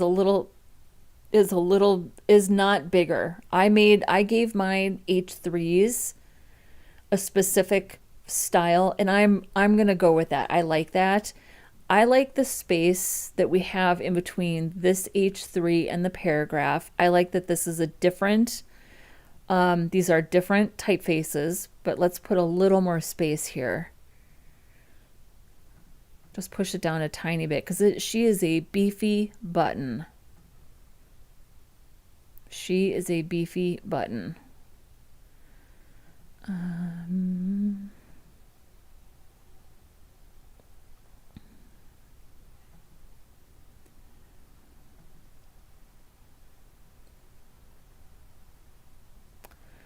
Should we just add?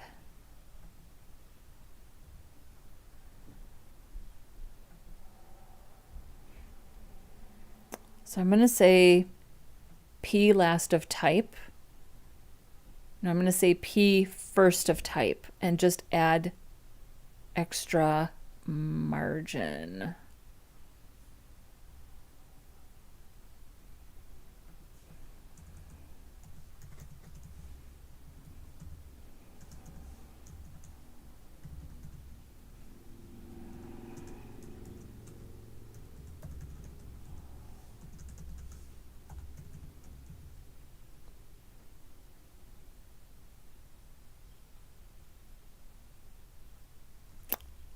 I'm actually going to take this off and only put margin. Yeah, because I don't want margin to be here. I only want it to be here. So that's perfect. That works.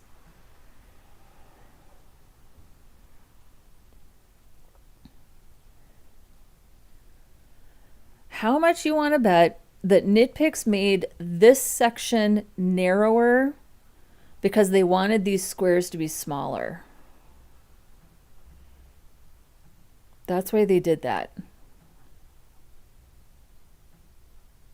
If I had to guess.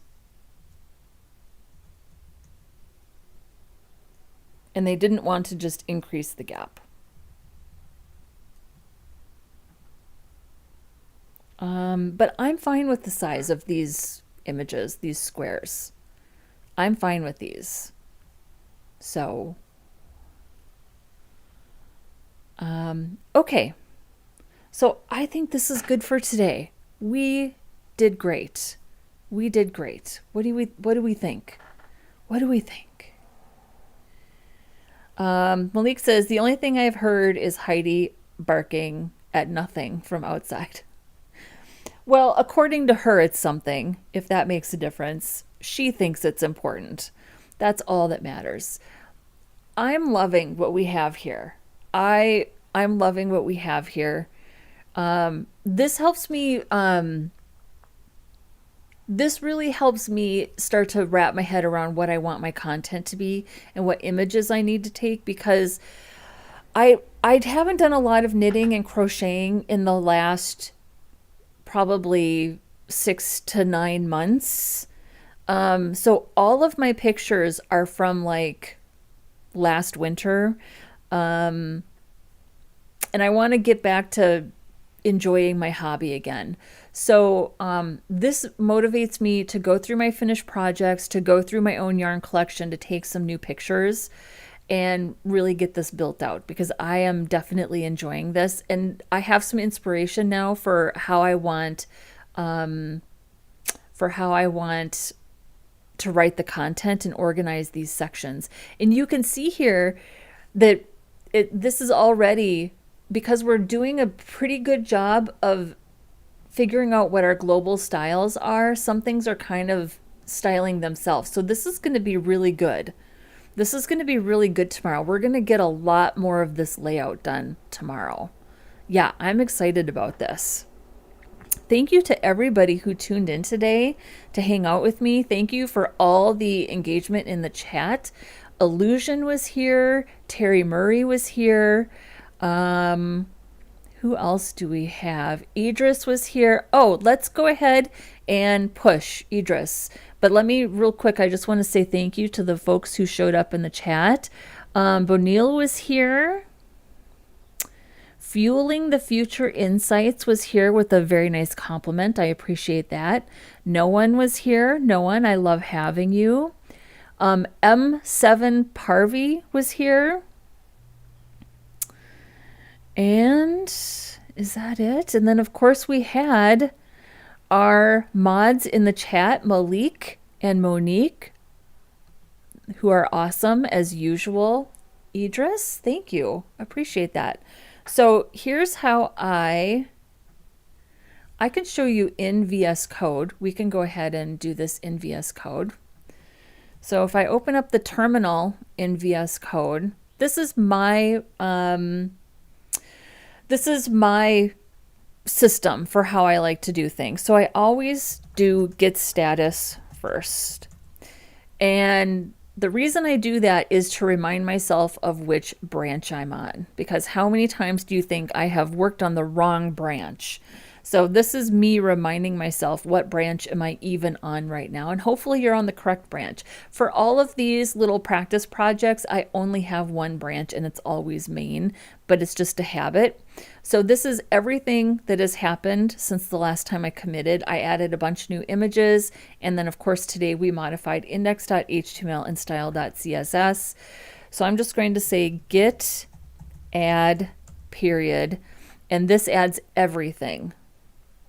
Then I say git commit, and I'm going to leave a message, and I'm going to say new images, updates to HTML, and new styles for the layout.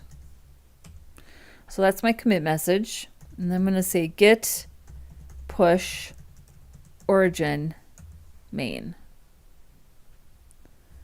And now we should see that in GitHub.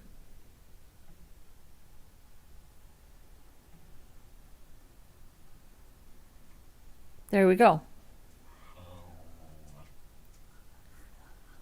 So that has all been pushed now. And it takes a minute, but we should see, yeah, it hasn't updated yet. It's going to take a second to deploy. But we'll see that on GitHub pages here. Yeah, agreed. Git push always feels so good. It's a sense of accomplishment, isn't it? And my favorite part is then, well, this will be a little anticlimactic, but my favorite part is then once I come back and I focus on VS Code, all the purple turns white. So there's that. There we go. All right. So tomorrow we are going to, let's see, where is it? Where are you? Here we go. Okay. So tomorrow we are going to, we'll make this section responsive. We're going to work on our buttons. We'll get these links styled correctly. I'm also thinking that I want to replace this arrow. I think this is an HTML5 character, but I think I would rather use an SVG because I would like to just do a different style arrow. Like this arrow is a lot bigger. So I've got that arrow from Ionicon. So we're going to replace the arrow. We'll make sure that by default this has an underline, and then when you hover, we see a transition with that arrow moving and the underline disappearing on hover. That's the effect that I would like to have. So we're going to do that tomorrow. We're going to make this responsive, and then we're just going to keep working our way down the page to get this styled. And so much of this is already taking shape. Like this entire section, we gave these all the same name. So the only thing that we need to do here is update the buttons and change the aspect ratio of this, and this section will practically be done. So we are moving right along here. I mean, today is October 11th. My goal, well, so next weekend on Saturday the 18th, there will not be a stream. I will be here on the 19th, but not the 18th. So we have 1, 2, 3, 4. We have 4 days left to finish this. I also wanted to include deployment. So I wanted to spend at least a day going over deployment. And I've been sort of researching the best way to do deployment. I'm not sure it's a good idea to do deployment in a live stream, just because, I mean, I'm not worried about, like, nobody's going to see my SSH key. I do, IP addresses aren't a secret. You can get the IP address of any website, but spinning up a droplet on DigitalOcean and exposing the IP address in real time, it just seems like a bad idea. So I'm sort of thinking about the best way to handle the deployment part of this. It might be a separate edited video where I am not streaming and potentially exposing something inadvertently that I shouldn't be. So I might do a separate video on deployment that covers how I create a LAMP stack on DigitalOcean and how I do the deployment, how I set it up, how I do rsync, and that will just be a separate video. So I'm thinking that that's how I'm going to handle that. Which means I would do that before the end of October, before we finish this project. So that's available if you want to watch that to see how I actually handle deployment. So hopefully that's okay. Hopefully you understand why I don't want to do that in a live stream, which gives us basically 4 days left to finish this landing page, which I think is totally doable since so much of it is done. So there's that. All right, everybody, come back tomorrow, hang out with me while we continue to style this landing page. It's looking so good. Do me a favor, if you haven't yet, go ahead and like the video. It helps the algorithm, helps me push this out to more people who might enjoy this type of content. If you're not subscribed yet, I would love to have you. I'm here every Saturday and Sunday for the most part. Just practicing HTML, CSS, and JavaScript. We do have memberships on the channel now. It's, of course, totally optional. The first members only live stream is going to be on Tuesday, October 28th. So if you would like to sign up for channel membership, what I'm planning to do is just randomly pick people out of the chat who would like to have a code review, a 15 or 20 minute code review. So there's that. I'm still going, channel memberships are just if it's something that you can afford or something that you think that you would get value out of. They're obviously totally optional, and I'm going to be here every weekend doing, giving away all of my information for free regardless, doing these builds. So, it's just a little something extra if you would like to support the channel. So with that being said, everybody have a great rest of your day. Wherever you are, I will hopefully see you tomorrow, and we will continue to work on this build. Have a great night. Bye-bye.